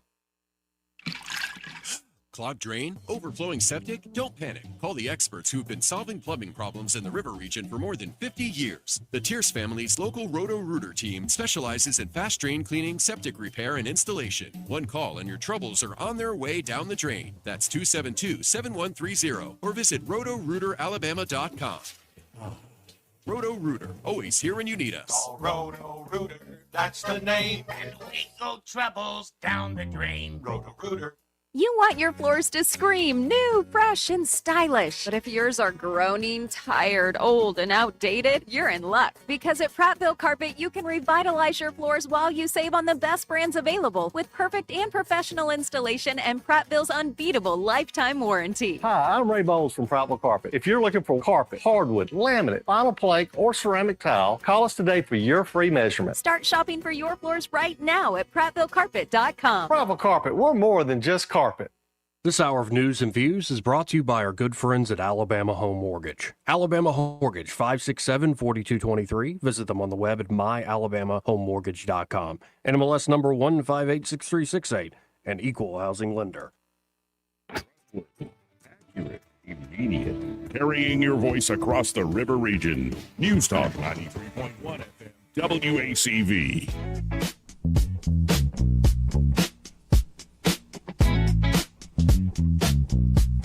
Joey Clark. Welcome back. I'm your host, Joey Clark. Troy Carrico here in the studio, and let's go right to the phones and talk to Michael Cohen with Cohen's Electronics and Appliances. Hey, Michael, how you doing? I'm doing great. How are y'all? Good, sir. Life's good. Very good. Tell us about the Cohen's experience there today. Well, the Cohen's experience today is going to revolve around some outdoor furniture. Yeah. We've got some really nice furniture made by a company called Coastal, and you can get different colored backs for it, different colored seats. You can get armrested or wooden. You can get them that are metal. You can get a 1 seat. You can get 2 seats. You can get 28 seats. You can do them straight. You can do them in a curve. You can do them with tables. Sounds like a Dr. Seuss deal. Green eggs and ham, but you can pretty much get them any way that you want them that fits your decor, because what fits your decor may not fit the next person's decor and or the grandkids' decor. So you do have some options with them, and it's really a neat company. Yeah, I always love what's the word, modular. Yeah, where you can really make it fit your own space, and especially it's getting that time of year where you want to hang out, especially these few months, and you've invested in the backyard, at least have something great to sit on and enjoy that space. That's right. We can get 2 or 3 months now. We'll take a break for a couple of months, and then we'll come back and get another 2 or 3. But come see us and check out this new seating arrangement that you can have for your outside.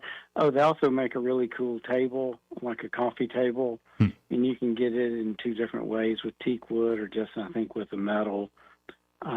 So come see us and bring some measurements and some pictures of what you're trying to upgrade, whether it's appliances or electronics or some furniture, and let us help you make the right choice. Again, folks, that's Cohen's Electronics and Appliances. You can always go to thinkcohens.com or just call them direct at 277-8890 if you want to ask an extra question. Or, of course, the best way to deal with them is stop by, see them in person at 2515 Eastern Boulevard here in Montgomery. They're open 9 to 6 Monday through Friday, 9 to 4 on Saturdays. And find Michael, be like, I heard you on that radio show where Joey was way too happy that day.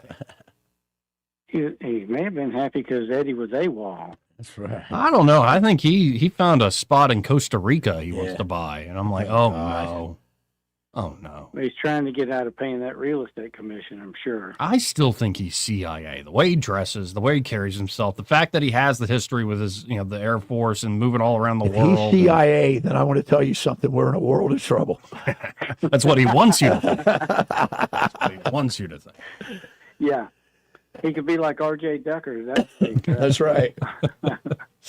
Well, I appreciate it. Come see us. Have a great day. You too. 272-9228. Again, that's 334-272-9228. Yeah, coming up after the top of the hour break, let's definitely get into your latest thing you've written up And this is about, the continuing threat of drones. It is called The Danger. It is called just a little preview for you, and it's pretty in-depth. It's The Dangers of the New Battle Space, and it's called Commercial Tech's Asymmetric Hammer versus America's Conventional Military. Ooh, I like the title of that. I like that a lot. Real quick before we hit this break, let's check to see if there's anything like breaking local. I was looking for international. No, nothing I'm seeing here that's too crazy. Nothing too crazy. Did you see the 2 American soldiers that fell off the cliff in Morocco? No. They're on a training. They were with one of my old units, 173rd Airborne.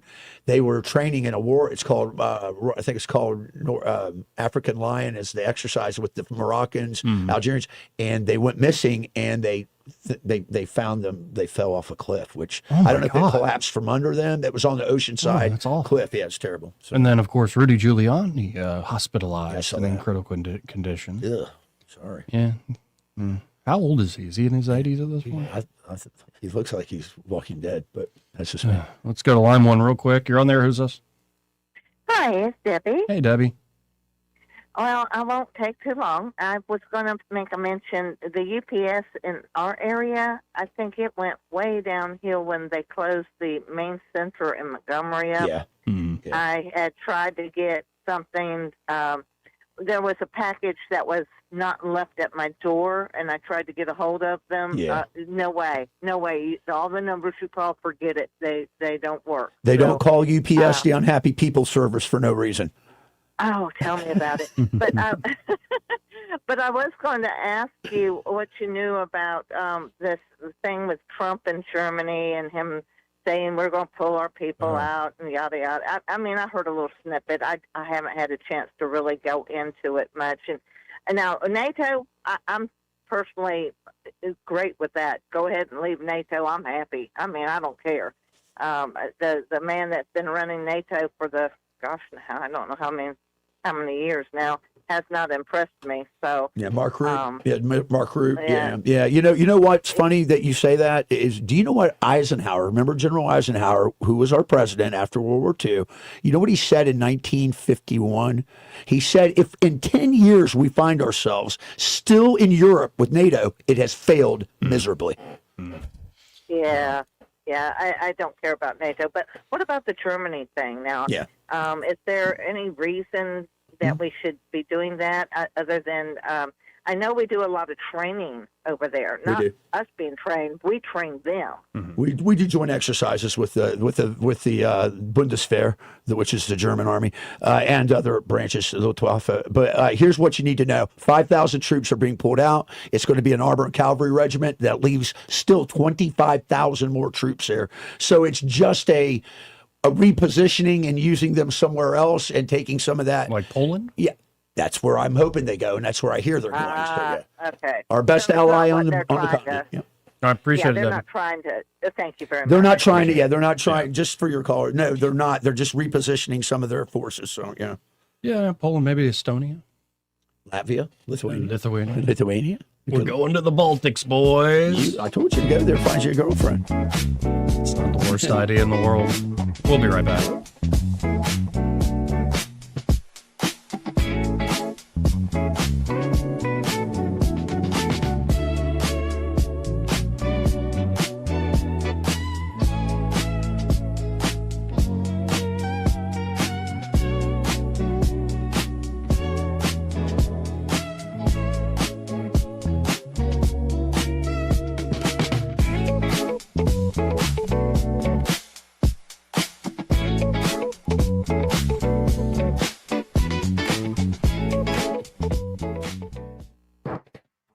From the Riverside Chevrolet Master Control Center, this is WACV Cusana, News Talk 93.1 FM. When it's Chevy, it's Riverside.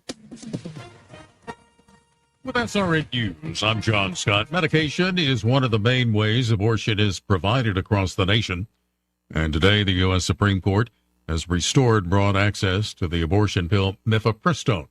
The order allows women to obtain the pill at pharmacies or throughout the mail without an in-person visit to a doctor.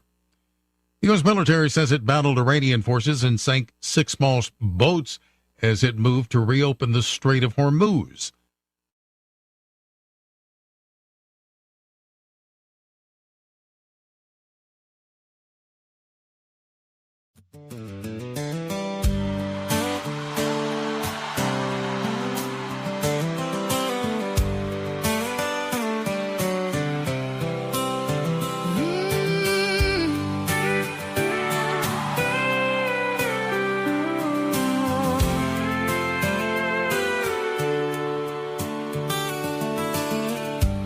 It'll happen someday. She'll forget about you.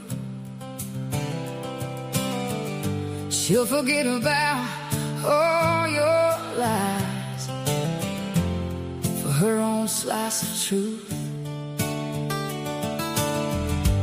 I swear I miss you from happy days past, back when I always thought love would always last.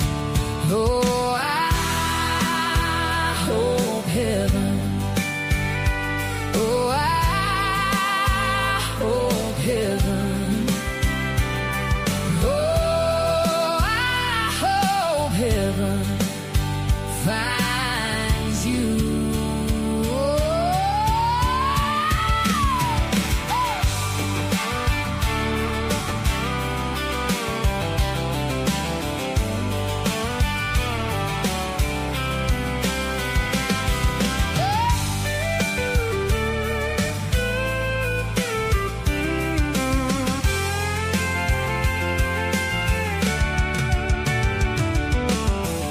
Someday I'll call you.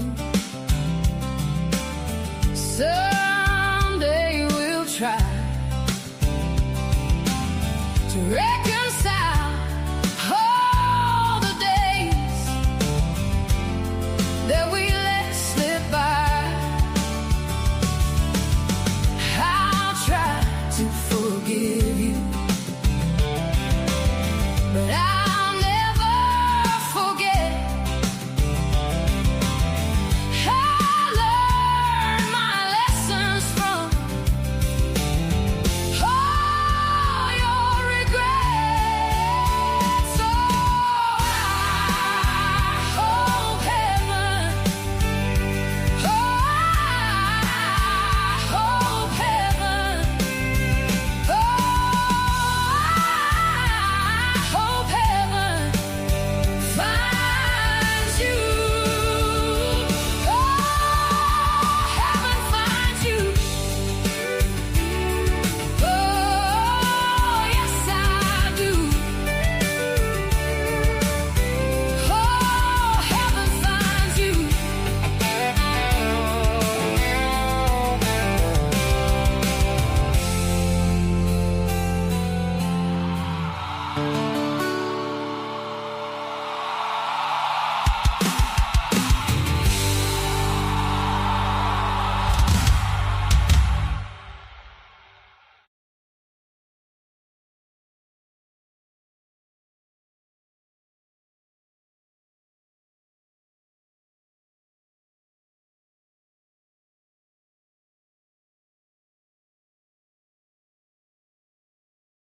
Has now been located off the coast of Dauphin Island. 20-year-old C.J. Pitts fell into the waters while he was trying to untangle fishing line off of a pier. His body was located this past Sunday. A grand opening ceremony is happening today in Dothan for the Wiregrass Innovation Center. Governor Ivey will be in attendance for this ceremony, along with other state leaders and leaders from the Wiregrass region. I'm Andrea Tice. For more news affecting Alabamians, go to 1819news.com. And while you're there, subscribe to the daily newsletter. This hour of News and Views is brought to you by our good friends at Cole Plumbing, 279-8919. Cole Plumbing is number one in the number two business. You don't have to dig a hole. They have proprietary pipelining technology. Ask them about their tankless water heaters. Remember, when you have trouble with your bowl, call on Cole. We get this question all the time. Do you handle that? Buying or selling a home? Yes. Commercial? Yes. Land or investments? Absolutely. Hannah and Eddie Realty Group. One team. Every real estate move. 334-322-0662. It's tax season, and by now, I know you're a bit tired of the numbers, but here's an important one you need to hear. $16 billion. That's how much money in refunds the IRS flagged for possible identity fraud. Not all grim news. LifeLock monitors millions of data points per second for your personal information and alerts you to threats that you could easily miss on your own. If your identity is stolen, LifeLock's U.S.-based restoration specialist is going to fix it. Save up to 40% off your first year with the promo code BECK, 1-800-LifeLock or lifelock.com. Terms to apply. The views and opinions of the following program are solely those of the host and other contributors. These do not necessarily represent those of Liberty Acquisitions 825, Blue Water Broadcasting, its management, staff, or any advertisers.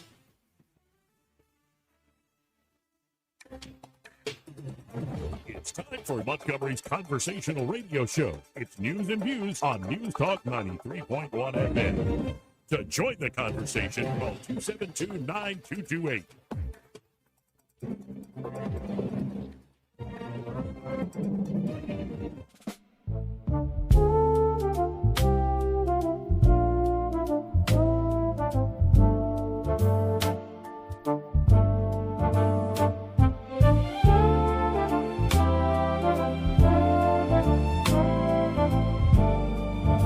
Joey Clark. Welcome back. Final hour of the program. Thank God again for another beautiful day. Truly is a beautiful day. So far it has been a beautiful show. And Montgomery needs a new mayor. Troy Carrico here in the studio with me. And we now want to turn to you, Troy, because, well, you've been on top of this, and so many folks are now getting wise to the latest in drone technology and other technologies that are reshaping threats and threat analysis. So the floor is yours, sir. Let me preface this reading with something that I got to thinking about talking to a couple of my close friends. I've got a group of Marine Sergeant Majors retired that I'm very close with, and a couple have called in here before, Brian Battaglia and them, and we talk about, we're all grunts. We're all what we call grunts, which are infantrymen. And I said to them, and we pose questions and we all debate on it. How would you like to be an infantryman today, where the sky has no cover, you have no concealment, the eye can see you at all times, and we've seen the brutality of it in full bloody technicolor from the Ukraine fight. So it's one of those, as I think about this, and I'm thinking, why is this important to me? Because I was an infantryman and an infantry officer, and I would be very, very remiss if I didn't say that I would not want to be in that probably right now. So it's the dangers of the new battle space, commercial tech's asymmetric hammer versus America's conventional military. So here's the deal, everyone. Some jerk with a laptop and a couple $100 from Amazon can now turn the sky into a murder hornet's nest. That's right. Commercial off-the-shelf drones and platforms aren't just tech toys anymore. They're precision-guided flying FUs that make multi-million-dollar tanks, ships, and jets look like expensive piñatas. The math is brutal. A $500 FPV drone or a $1,200 agricultural drone can smoke a $3.8 million missile battery or a $55 million aircraft parked on the ground. And they can even do it while potentially flying in the air. That's not a fight. That's robbery. Ukraine turned this into a blood-soaked masterclass. FPV drones, often built from hobby parts in a cottage industry or straight DJI kits available online, swarm like pissed-off wasps. They've taken over about 65% of all Russian armored vehicles, to include infantry fighting vehicles, self-propelled artillery, and tanks, according to credible reporting. One operator, one cheap drone, one multi-million dollar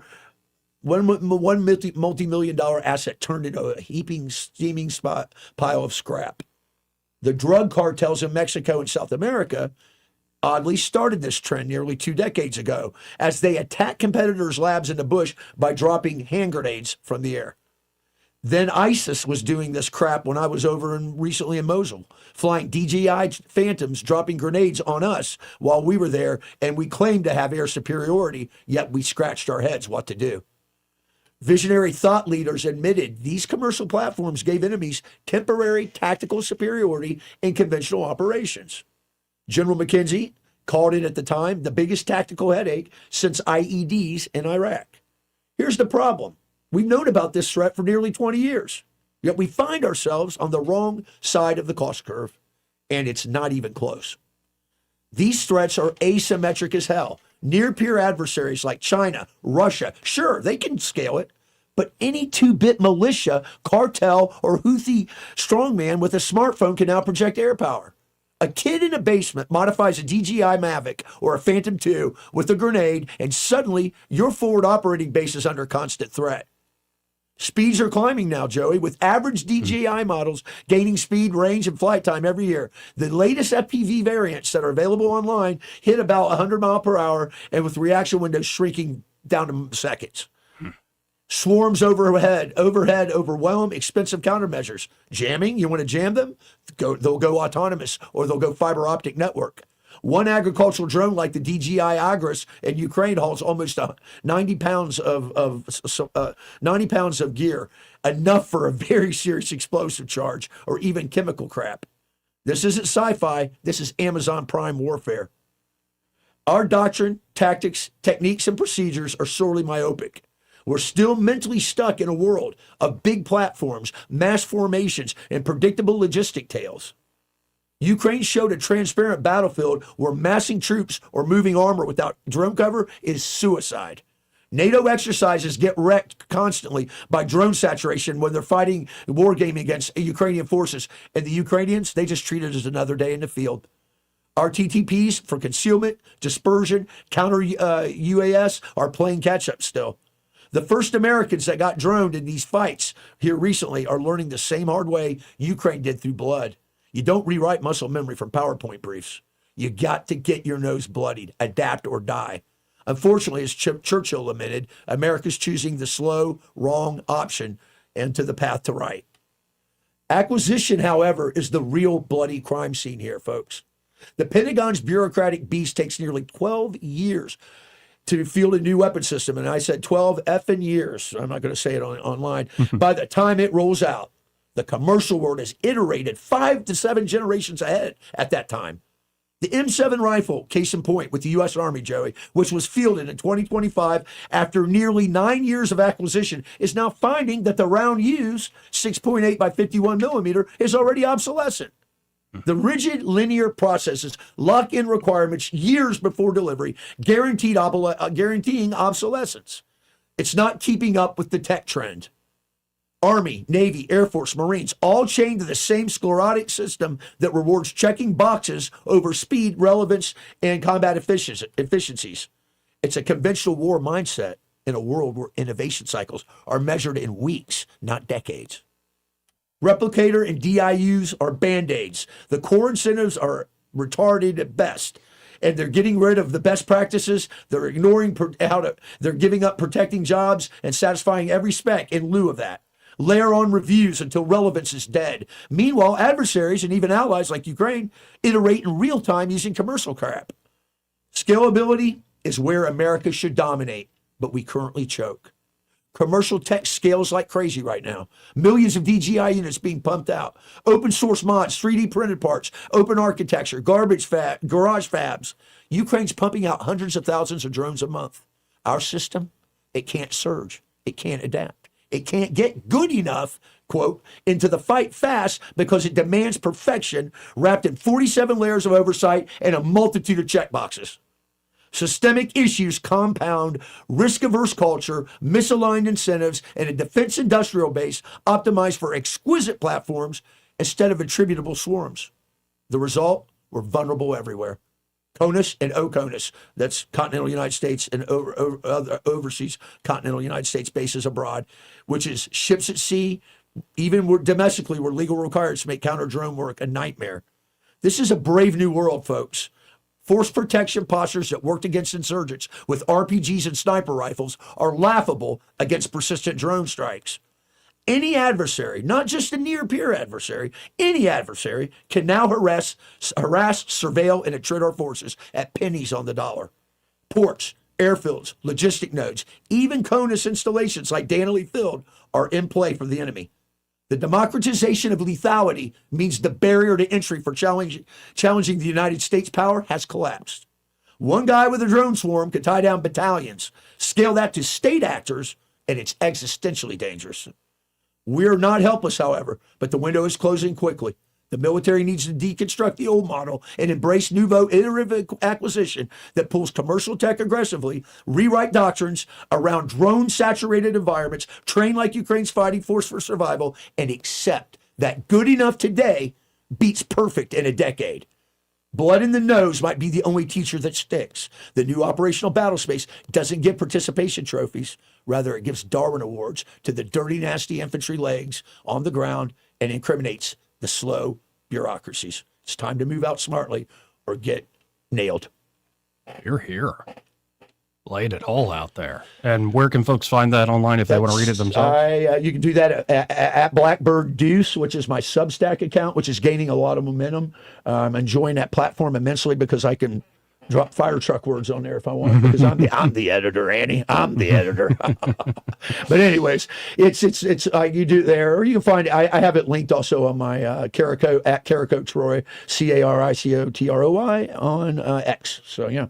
Well, and I appreciate the insight. And, it's scary. It really is. It would be nice for people in charge to wake up to this, but especially with that acquisition part you're talking about. This has been known for a long time, and it's so obvious at this point that this is for money and political clout. This is not about actual lethality and being on the true cutting edge, which is so frustrating because we do, as a culture, and especially in the United States military, have the best minds to be the leading edge of all sorts of tech, but their efforts don't seem to actually... Now, I don't know, like there's something wrong with government when it works like initially, like the Manhattan Project's probably the most successful science experiment ever accomplished, and it was government run. But there's something about when it gets captured by the interest groups and it's not to the point and purpose of what is actually being made for. Well, we get these issues. Well, Mike Rogers, who sits north of us here, you can ask him those hard questions. Why does the acquisition process take too long? It's part of the military-industrial complex. It's self-licking ice cream cone that only gets bigger each time you lick it. It doesn't get smaller. So, and there's got to be a way to break up the old cohort. And, the problem is you'll need them for certain things, Of course obviously. you will. Of course you will. But, there are some up-and-comers. There are a few. If you're a tech mind, if you're one of these young technocrats that I call them here in the United States that are people like Jared Kushman that's doing NASA, I would think there's going to be a huge market, and I know they are getting involved right now to building, up-ramping 3D open architecture printed drones that can be used in swarms. So there is a definite opportunity and a gap in the defenses of the military-industrial complex to be exploited by private sector. And what, right Anduril? Anduril is one. Comes to mind. General Atomics is another. So yeah. Let's go to line one. You're on the air. Who's this? Hey, this is Sam. Hang on one second. All right. Hey, thank you for taking my call. This is Sam calling from Pike County. How you gentlemen doing? Doing great, Sam. How are you today? Right on. I'm having a good day, just taking care of a little bit of business, enjoying this weather. Right on. Troy, you said good enough today beats perfection. That reminded me of all the way back, something I heard back when I was studying German armor from World War II. Compared the comparison to it to the Russian armor, and the Russians, once they got up and started making tanks, they would just weld them, slop them together. But the German armor, they said it looked like a new Mercedes rolling up. Yeah, it was just absolutely. The welds were perfect. It was beautiful. Had that new tank smell, all that. And in the end, it cost Germany because they were just outproduced. But that was my thinking on the drone thing. There's going to be a lot of pushback because, like our modern, our M1, whatever version it is, made stateside. They say they spread these the components out all over the state. Each state, different places are making the components for they're spreading the money out, which is wise to produce our armor and our aircraft. I completely lost it. Well, while you're thinking, I'd offer this to you for your thought too. Right. Is this? Yes, when you're thinking about the acquisition cycle and the Defense Acquisitions Register, which is about, Joey, 3 phone books full. I mean, it's so restrictive and laborious. My thoughts are this. I would ask you to since you're talking about it and thinking about it, consider the scalability issue. How do we make it scalable? We know we can do it. It's just, it has to be. And here's the thing that I've got right now, my hot spot, Sam, is right now, over in Troy, Alabama, near where you're at, where they got munitions being manufactured over there. They should be running 3 shifts, 24 hours a day, 7 days a week, pumping out munitions. And we're not. We're still on that 1 shift a day, and it's going to kill us. I mean, one of the reasons we slowed down, guys, in the Gulf is we were burning through a lot of stock. So consider that. And Lockheed here, they just got $110 million to build an extra hangar. So they should. It'll be the third production hangar. Yep. Third or fourth, I forget. I just hadn't been over there in a while, and but that surprised me what you just said. I thought they would be, 24 hours a day. They're not. I worked at Sikorsky Aircraft for several years. Yeah. We're up here in Troy. I'm very proud of that. What we did. They had great company. Great company. Part of my aviation background. If you get me started on that. But one last thing though, talking about the deadliness of these drones. Remember a year and a half, maybe 2 years ago, the Jordan Tower tragedy. The troops, I think it was killed 11 people. That one drone that flew in a tower. Yep. Yes, sir. No nets, nothing up. Nothing. It was just nothing. Yeah. It's just, well, listen, right, and here's the other thing, Sam. When you go, you can listen. My greatest fear is this, y'all. Some sporting event, Auburn, Alabama game, Ohio State, Michigan game. I don't care. Just pick it, a baseball game. I guarantee you there is no dedicated counter drone systems there. If they are, they're very meager and they can be overpowered. And that's really what I worry about. Yeah.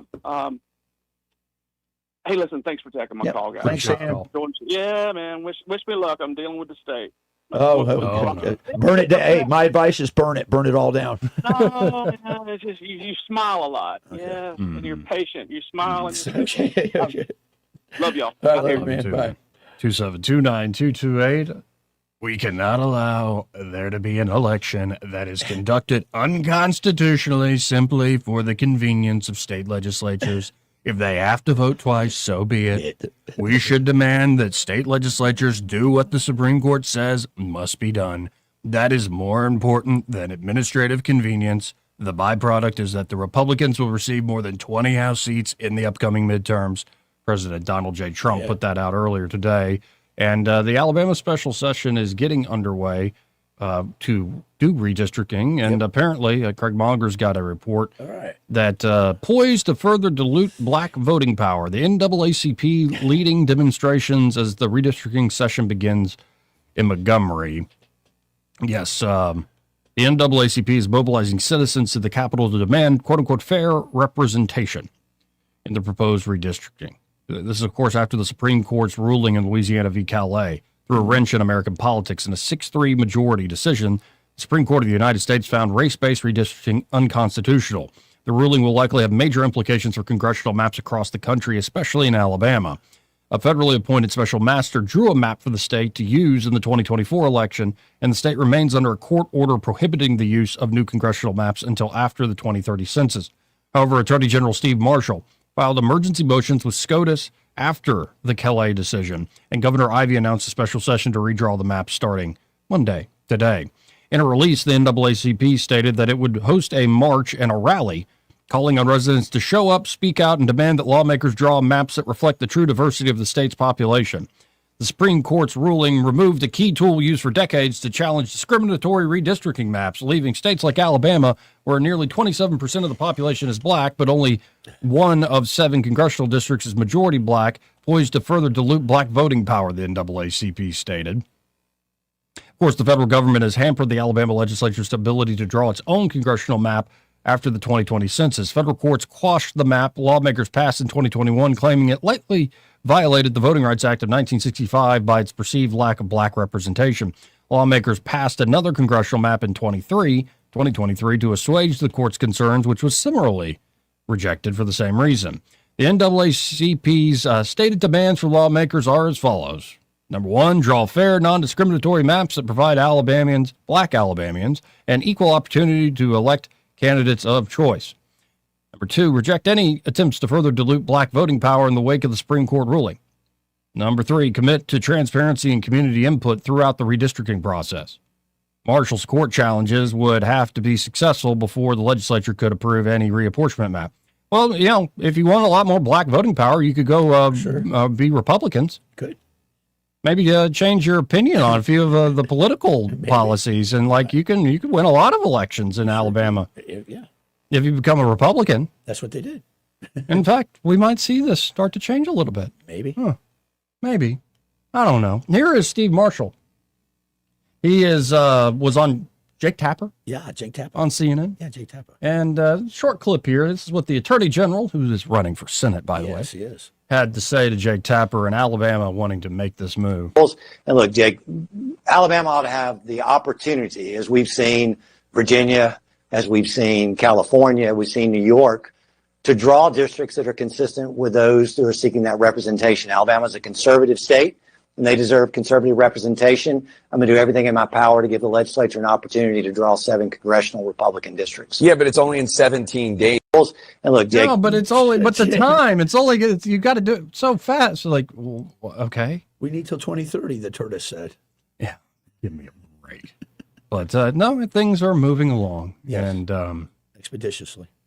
Yeah, Steve Marshall also filing in court an emergency motion with the appeals court to vacate or stay the state Senate redistricting injunctions ahead of upcoming primary. And like here locally, it's so silly. Like 25 and 26, like Kirk Hatcher, Democrat, like Democrat, and Will Barfoot, white Republican, are just switching districts essentially. That's what they're doing. Yeah. And it's just like I don't know, the politics of the redistricting thing. It's interesting how folks continue to try to go back to the moral arguments. But again, the bank has been used too much. You've been hitting that feeder too much. Been using that moral authority way too much and for too long for things that probably shouldn't have used it for. Because you have got me in a music mindset, I thought you were going to say the politics of dancing. The politics are feeling good. I thought that's what you were going with next.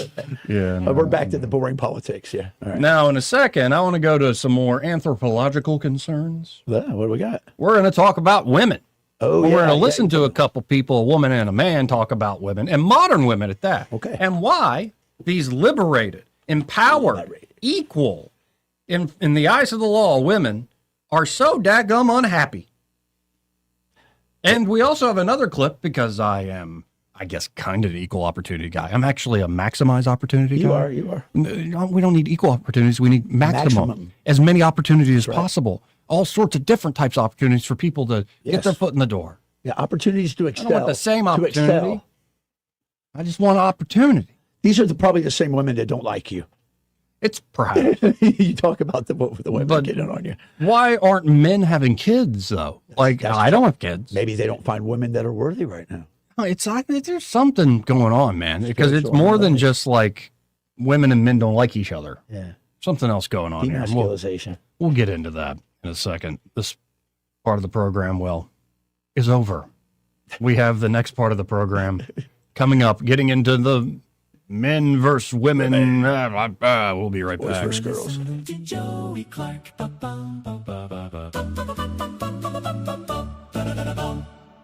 Want to carry News Talk in your pocket?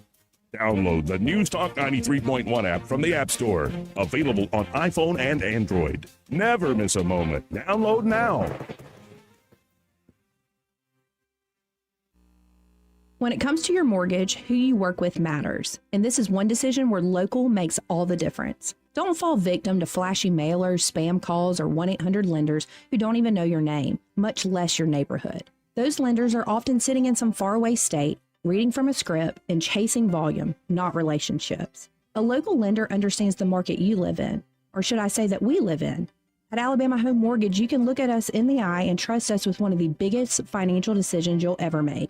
Local lenders don't disappear after closing day. Our reputation is built right here, one family at a time. So before you pick up the phone and call a stranger, remember us, Kim Williams and Madeline Cannon at Alabama Home Mortgage. You deserve guidance from someone who knows the community because they're a part of it. Give us a call at Alabama Home Mortgage today at 334-567-4223 or visit us online at myalabamahomemortgage.com. That's Alabama Home Mortgage, because there is a difference in mortgage companies. NMLS 1586368, Equal Housing Lender.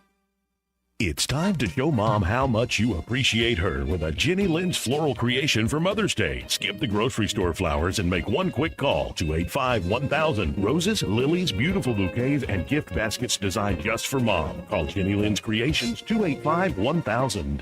For too long, Alabama's statewide news companies have shamed us for our conservative Christian values. Alabama deserves a news company that cherishes our culture, a company that isn't bought and paid for by the powers that be. 1819 News is that company. Run by Alabamians for Alabamians, 1819 News celebrates what is good and beautiful about our state, while exposing those who work against our values in secret. Just go to 1819news.com to learn more. Subscribe to our newsletter. That's 1819news.com. 2026 marks 60 years that hope has had a home in Alabama. At the Alabama Sheriff's Youth Ranches, children who've lost everything through no fault of their own have found something priceless. A safe place to live, a loving Christian family, and the chance to simply be kids again. Here, boys and girls grow up surrounded by care, guidance, and faith, learning right from wrong, learning responsibility, learning they are valued and that their lives have purpose. As the Alabama sheriffs have believed for 6 decades, it's easier to build boys and girls than to repair men and women. These former ranchers are now teachers, parents, business owners, and leaders, living proof that love, structure, and faith can change a life forever. As the Alabama Sheriff's Youth Ranches celebrate 60 years of serving Alabama's children, you can help ensure the next child has the same chance. Learn how you can make a difference at alabamasheriffsyouthranches.org. 60 years of building lives, and we're just getting started. Don't miss the River Region Healthy Living Expo happening Thursday, May 14th from 10 to 2 at the Shops at East Chase. From senior health to total wellness, it's all here and admission is free. Learn more in the Check It Out section at WAKA.com. Why'd I go to the doctor? Working on the farm, my heart kept skipping a beat. I didn't think much of it, but my daughters made me get checked out. Turns out I have atrial fibrillation, which increases the risk of stroke about 5 times. Symptoms like irregular heartbeat, heart racing, chest pain, shortness of breath, fatigue, or lightheadedness can come and go. But if it's AFib, the risk of stroke remains. If you have symptoms, contact a doctor. I'm so glad I did. Visit notimetowait.com. Sponsored by Bristol-Myers Squibb and Pfizer.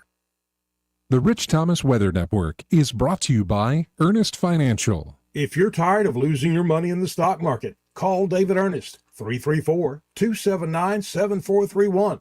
Earnest Financial, LLC. We've got a beautiful first half to this week before a midweek storm system approaches.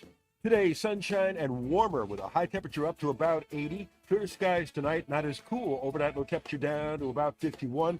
We'll be in the lower 80s with lots of sunshine tomorrow, Tuesday. Probably upper 80s on Wednesday with the risk of a shower or thunderstorm by Wednesday afternoon. But the better chance of rain and thunderstorms, maybe some strong, possibly severe in the overnight hours Wednesday night in through early Thursday.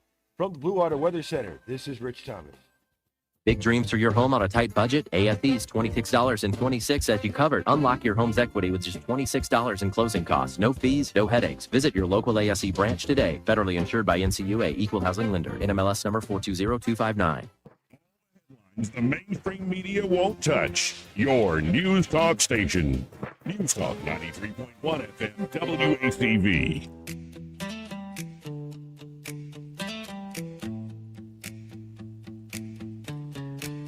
Hey, miss, I don't mean to be telling tales out of school, but there's a feller in there who'll pay you $10 if you sing into his can. I'm not here to make a record, you dumb cracker. They broadcast me out on the radio. Joey Clark. Welcome back. I'm your host, Joey Clark. Troy Carrico been hanging out all day here in the studio with me. Great day today. It is a beautiful day today. And let's get into the men versus women thing, though it really isn't. It doesn't have to be a competition. We should compliment one another. We should. But this is a podcast that Elon Musk shared. It's a little clip from, I don't even know the podcast. Okay. But young man, young woman talking about modern women. Let's just jump right in. Let's see. Rachel, the average American woman is the most educated, most financially independent, and most free woman in human history. She's also the loneliest, most depressed, and least likely to have kids. Why do you think women are so unhappy in 2026? That's the million-dollar question. There's actually been 2 large-scale studies done trying to answer that question. I think the first came out in 2009. It was called The Paradox of Declining Female Happiness. And in this study, the authors in their summary said that women have reported, this is based on women's surveys when you're asking women their opinion on how they are doing in life, how they feel about things. They're reporting higher levels of unhappiness, like you said, loneliness, depression, than ever before. So if we go back to the 70s, which is arguably kind of the tipping point where feminism became the dominant ethos. If you go back to the early 70s where they asked women these questions, they largely reported being pretty content. And now in the 2000s, we have 26% of all American women on at least one psychiatric drug. We have higher rates of fetal alcohol syndrome and alcoholism among women than we've ever recorded before. And women just overall reporting dissatisfaction, unhappiness, a feeling of being really torn, trying to have it all, trying to have a career and be a career woman and also have a family and do all of that. Women don't know what to do with relationships because on the one hand, they want men who make more than they do. They want men who are higher achieving than they are, yet this creates a paradox, whereas women have become the number one earners of college degrees. They have now got salaries that compete with men, and they've got more equality than ever before. They're finding that the men are not suitable to marry. They're finding that, they just can't find a guy who's on their level or higher, which is what they really want. So we've created like a paradox where by giving women everything that at least feminism told us they wanted, which was full equality, independence from men so that we could choose a husband based on, who we love and not who we need, that this would make women happier. And we're finding ourselves in a position where women are reporting the highest levels of unhappiness ever. They're actually even 3 times more likely than men now to have common mental health issues. Women have always been more prone to mental health issues than men since we started tracking that, but it's gone up. It's gotten worse. The disparity has grown. Women are finding themselves in a conundrum where they've got all the things that they were told would make them happy, and they're finding that they're more dissatisfied than ever. And what often happens, you'll see these viral clips on the internet of women in their 30s and 40s, sitting alone in their car crying, saying, I did all the things I was supposed to do. I followed the prescription and I'm unhappy. I'm stressed out. I'm alone. I can't find a husband. I won't have a family. Am I going to die by myself? What did I do? I can't go back. So for me, it's a really tragic thing for women. So you would boil it down to women are unhappy because they're lonely, because they're not getting married and they're not having kids. I think that's a big part of it. And I think it's also, we put so much pressure and responsibility on women to do it all, be it all, and have it all. I really experienced a lot of that myself in my early 20s. So after I got through K through 12 high school, I was always a smart kid. I was always in advanced classes preparing for college. I was given the message that you're definitely going to college. You've got to go. You're too smart. You can't waste your intellectual capacity by not going to school and having an important job. That's what you're going to do, from kindergarten on. And by the time I got done with 12th grade, I thought, I think I just want to get married and have kids. I really just want to marry my boyfriend, start a family, and be a mom. That's what I want to do. Yeah. Yeah. And, for all the studies and for all the, complications of modern living. Yeah. Maybe some of the old traditions in particular had this right. I think so. Now, I do wonder how many women are going to end up becoming nuns, and I'm not even making a joke. Well, maybe that is a way, and how many men are going to end up in things like the priesthood. It's true. Because of how long they waited. It's very possible. Now, just because it's not just the women, and you're circling around the same problem. People are not getting married and having kids. And so this is from Alpha Fox or whatever. Gavin McGinnis shared this up.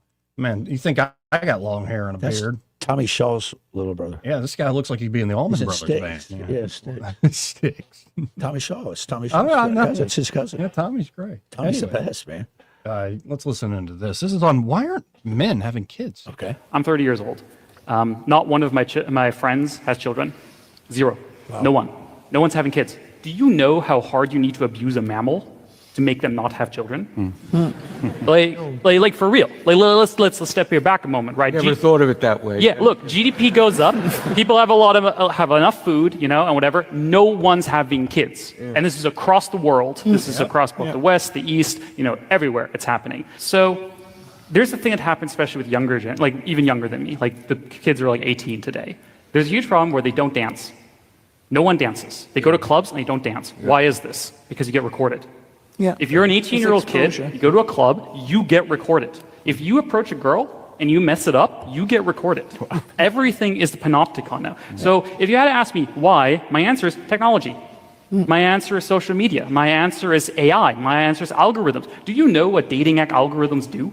Do you know how they optimize? They don't optimize you to meet your love of your life. They optimize you to keep coming back to the app. Yeah. And now there's a thing that basically we have sold out all of our dating norms, all of our interpersonal norms to tech companies without our consent to optimize their ad algorithm. Right. I think there's a deep thing where we as a society have not dealt with the fact that we have to steward technology responsibly. Amen. We have treated technology as a Wild West. Absolutely. Just everyone can do whatever they want. Just sell all of our younger generation's dating lives to corporations for profit. And who pays the cost for this? Who has liability? So I think the real problem is that we are, as a society, as a government, the generations that came before me, and also my generation, I don't want to exclude myself from this, but also the generation came before me, just let technology rip. The promise was, if you let technology rip, if you let internet rip, there will be democracy and freedom and happiness and economic growth. And where is that? And I think my generation is noticing that broken promise. Yeah, we are. Yeah. And I'm older than that gentleman. Right. I'm certainly noticing it. It's a constant. There's a recurring theme, and the women thing I've brought up many times. Yes. And sometimes in a harsh way, but sometimes I mean it. Like, it is sad. Like, I know women who waited very long, and now the beautiful thing is you still have a chance. There is still time to start that family and to find that love of your life. But I've talked to women who are very successful people, like VPs in top corporations, and all their friends are having similar issues. And and I've seen it in my own family too. Like, it is amazing when, yes, you can get a great job and make a lot of money and have a life where you can go wherever you want to go. But you're by yourself. Exactly. And there's something that's much more worthwhile, and especially for men. Yes. I think, and I speak as somebody who's not a father. Yeah. I think there's a part of me that's missing, a call to responsibility that is missing as long as I am not a father. Now, I shouldn't go do it in the wrong way either, but you know what I'm saying, folks. I do. Because you are a dad, and so there's an extra sense, and it starts making sense of your very own childhood and your relationship with your parents, and it should be, for the most part. There's always, of course, exceptions to this rule, but the general rule for most of the population would be this: to find somebody. Now, also, as we covered last week, and there's plenty of secular folks and more liberal folks that'll point this out. It's like, well, actually, monogamy is kind of weird and all this stuff. And I'm like, yeah, you're right. Monogamy is a very Christian thing. It is. In a lot of ways. It is. Now, it's not just Christian, but that's pretty much what brought it about. When you look at, say, the older ways of organizing a society and organizing a household. And so I think as more folks go back to church, and young men right now are leading the way, but maybe one thing I'll have to think about and write about to really get my thoughts put together on this is what did happen to boomer men in terms of faith. Where are the examples, the elders? And I don't mean oh, you're old. I mean, where are the elders in terms of leading? And part of it, I think, goes back to the technology thing. It's not just, blame you and wag my finger at you. That's not what I'm doing. I think there's a lot of blame to go around, and that could just pull us down into a rabbit hole we don't need to be in. Yeah. I think what's happened is the world has changed so much technologically that the rituals that fathers would give the sons, they don't work anymore. I call it the digital divide. You've heard me say that before. There is a digital divide now in modern technology. I mean, the advent of the highest technology we've had and the loneliest people that we have now. Seems like. Yeah. And I admit I'm a product of that generation of and all this change, and I've certainly felt the loneliness. Right. Now, what you realize, you're never truly alone if you got God. This is true. And you can always have hope for another day. When you actually, he has God, it lacks nothing. But it is, if you have that hope, you should put your best foot forward and recreate this. And I think this is going to come around. It's going to require some political changes, but mostly it'll begin in sort of the spiritual warfare domain. And I don't mean exorcists and people climbing on walls and stuff. No. What I mean is discernment of what is going on in your mind, what is capturing your imagination, what is occupying your time, your gaze, where you are leaving your eyes, your focus, where your heart is at the end of the day. And I think everybody across the generations now, because of the technology, is very, very, very distracted. They are. And if we start winning that spiritual warfare, spiritual discernment, I think we will go a long way to solving the practical issues. Anyway, 272-9228. That's 334-272-9228. Got to hit this break. We'll be right back after this. He may not know whether he's coming or going, but whether you're going to work or coming home, Greg Budell is there. Mornings 6 till 9 and afternoons 3 till 6. Only on News Talk 93.1 FM WACV. E-Bike Oasis, E-Bike Oasis, E-Bike Oasis, ride for free. E-Bike Oasis, E-Bike Oasis, E-Bike Oasis, ride for free. At E-Bike Oasis, we're more than just Montgomery's best electric bicycle store. E-Bike Oasis offers free 1-hour electric bicycle rentals and a full-service electric bike repair shop. Stop by E-Bike Oasis in Montgomery today for free rentals, repairs, and electric bicycle brands in town. I'm Brett Lanham from Benjamin Moore New Look, and we couldn't have imagined how easy, affordable, and flexible advertising on the radio could be. It has been near effortless on our part. You could say our last 2 years have been the best in 10 because of a skyrocketing GDP. I say it's owed to Blue Water Broadcasting and their advertising staff. Radio works. It's as simple as that. Call us to find out how radio can work for your business. Blue Water Broadcasting. Local folks helping local business. This hour of News and Views is brought to you by our good friends at Cole Plumbing, 279-8919. Cole Plumbing is number one in the number two business. You don't have to dig a hole. They have proprietary pipelining technology. Ask them about their tankless water heaters. Remember, when you have trouble with your bowl, call on Cole. We get Montgomery talking 24 hours a day. The River Region's most trusted voice. News Talk 93.1 FM WACV.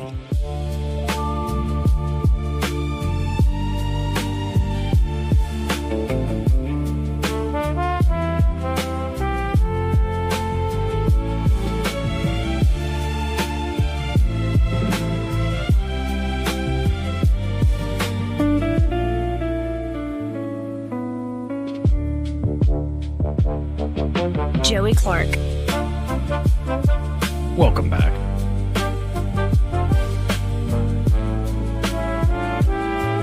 Now, that story, we mentioned in passing, is now the lead story at 1819 about Auburn University, the counseling program.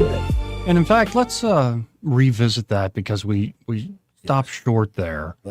Where, in particular, during the course, and this is a course at Auburn about intersectionality, living and communicating in a diverse world. It was a comms department thing. Okay. But during the course, students were expected to complete different assignments depending on whether they were white or a person of color. In the exercise, the assignment goes through stages of lived experience, framing the white perspective as inherently oppressive or dismissive towards non-white individuals. Additionally, content in the class refers to the concept of reverse discrimination as a contrived concept created so that white people can avoid confrontations with actual racism. Wow. Comparatively, the same assignment and complementary course materials frame the experience for non-white individuals as one of inherent victimhood, whereas then possibility of reverse racism is non-existent due to structural and institutional racism. The student went on to note that after the class viewed a video on institutional and structural racism during the class, the instructor became very angry and upset when the student noted that while racism still exists, there's no systemic or systematic aspect. While substantial progress has been made on rooting out diversity, equity, and inclusion on college campuses across the state following the passage of Senate Bill 129 in 2024, which required the closure of DEI offices within state universities and prohibiting the teaching of concepts that by virtue of an individual's race, color, religion, sex, ethnicity, or national origin, the individual is inherently racist, sexist, or oppressive, whether consciously or subconsciously, or that any individual should accept, acknowledge, affirm, or assent to a sense of guilt, complicity, or a need to apologize on the basis of his or her race, color, religion, sex, ethnicity, or national origin. So, yeah, interesting how that still exists. And that came out from Clay Newsom, who's a student over there at Auburn University. Good for him. War Eagle. He's a graduate student over there. Well, good. Good job, Clay. Yeah, definitely. Let's go to line 1. You're on there. Who's this? This Ray? Hey, it's Ray. Hey, you're on there, man. What's up? Sorry, talking to Dad, talking to y'all. How you doing? Oh, we're good. We're very good. No, I'm almost Yeah. too good. I suspect myself. Yeah, and I hear Mark's coming in on Wednesday, right? Something like that. Yeah, it'll be good. It'll be good. Well, did y'all have a good weekend? Oh, I had a great weekend. We really had a started out to be a great weekend. Turned out to be one of the crappiest things ever. Oh no! Oh, it's a story. Oh. So it's our anniversary on Saturday, right? Yeah. I take Angie to Red Bellows over in Montgomery. Yeah. Friday night. Yeah. But Sailor's home, so she tags along because she's a back home baller. Even though it's our anniversary, she's like, "Well, I'm part of the family. I'm going."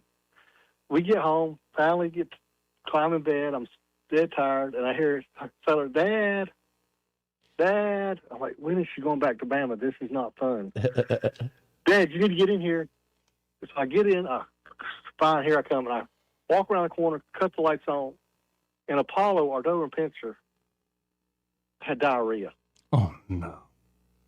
When I say the crappiest weekend ever, I'm talking looked like an elephant was in the house. Oh no! I'm like, how did you have that much in you? This is impossible. But it was half on the rug and half on the hardwood floor. Oh no! And it's 11 o'clock at night. Oh. So I move all the furniture out of the way, get the best I can, clean up on the rug, roll the rug up, throw it out the back door, clean it up off the hardwood floors, Clorox it really good, and go to bed. Well, the next morning I get up and I'm thinking, man, I don't want to buy another rug. And they say this is pet proof. I'm going to try it out. So I take that joker out to the driveway, take my water hose and some Dawn dish detergent, and you know what? That thing came clean. All right. Good. No harm, no foul. Except for now it's soaking wet, right? Because I hose this joker down, so I have it out in the driveway to dry. And we go off in town, and Sailor, of course, tags along, and she gets a phone call from one of her buddies. He said, "Are you home?" And he's like, "No." She said, "Oh, we come down to see." And I said, "Uh-oh, please tell me they're not parked on that carpet." They were parked on the carpet. Oh, goodness gracious! Now I got tire tracks on it. Yeah. So I called Marty Sutley today, had him come over and clean it, and you know what? That carpet looks brand new. Now I got things all around it to make sure nobody parks on it again. The tire tracks came out of it. The crap came out of it. I am here to testify that this pet-proof carpet, it works. It was amazing how clean this thing is. Yeah. So that's how my weekend went. How did church go again? Because I bet it wasn't. I made a couple songs, went to church, got some writing done, ate some delicious food. I don't know. I had no dog diarrhea incidents or anything like that. Yeah. But I'm glad the product is that good. That's awesome. The product's that good. I was about ready to put Apollo on Facebook, but I said, no, I can't do that. That's funny. So if y'all need pet-proof carpet, I am here to testify it does work. So call us today at 285-8117. We'll come out and give you that free measurement. Next thing you know, you got a pour down. Just that simple, folks. Again, that's 285-8117. And be sure to tell them you heard Ray Bowles talk about his crappy weekend on the radio with Joey and Troy. Have a great day. Appreciate you, Ray. So what did we learn today? It started recreational. Now it's kind of medical. Killer parties almost killed me. Trump hosts small business summit at White House. Yeah, I saw that. I've been tracking it. He's got something. He's kind of got a small business tie on today. He sure does, doesn't he? It's very much a small Dressed business apart, tie. isn't he? And I guess we got happy hour coming up. Yeah. So how about this? Let's just end with that song again. Yeah, I like Let's end up early. This song I wrote when I was like 22, and I was over the weekend, I want to make it come to life and make it sound like a lady country song. Come on, Ella. Somebody steal it from me. Somebody locally, maybe steal it from me. You know, because I'll give it to you. Seriously, I will give it away. He's from Bama, I can tell by his teeth. Here's the little ditty that I spun up Thanks for listening. Greg Beadle's next.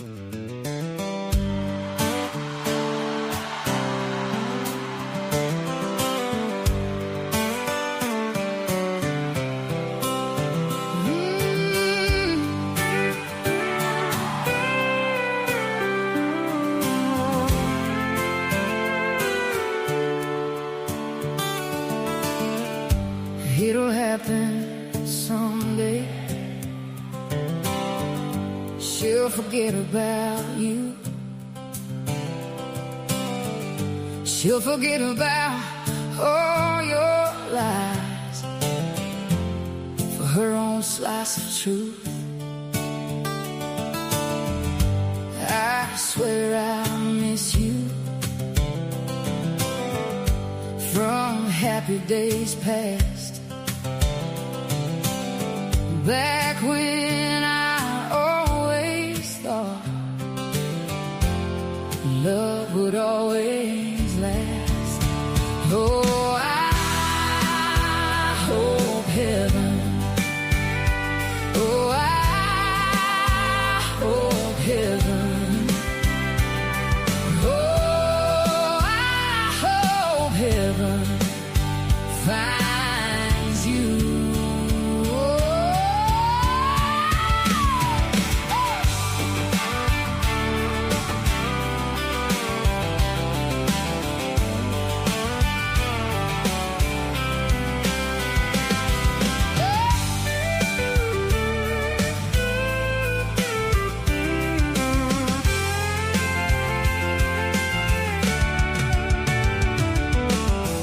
Someday I'll call you.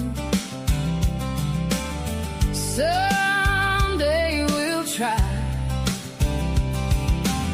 to reconcile all the days that we let slip by.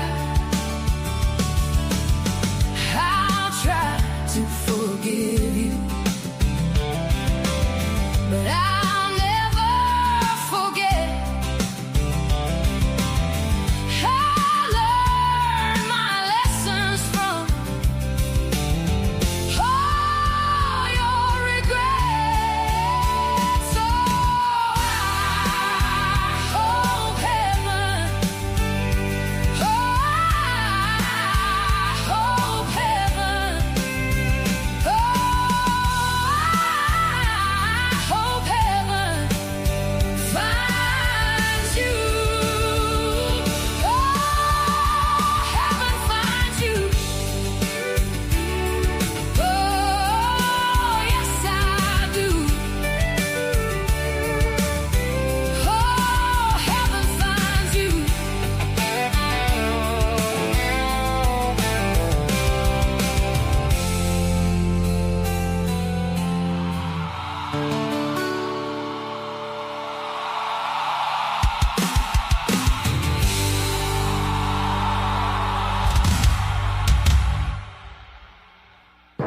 Broadcasting from the Riverside Chevrolet Master Control Center.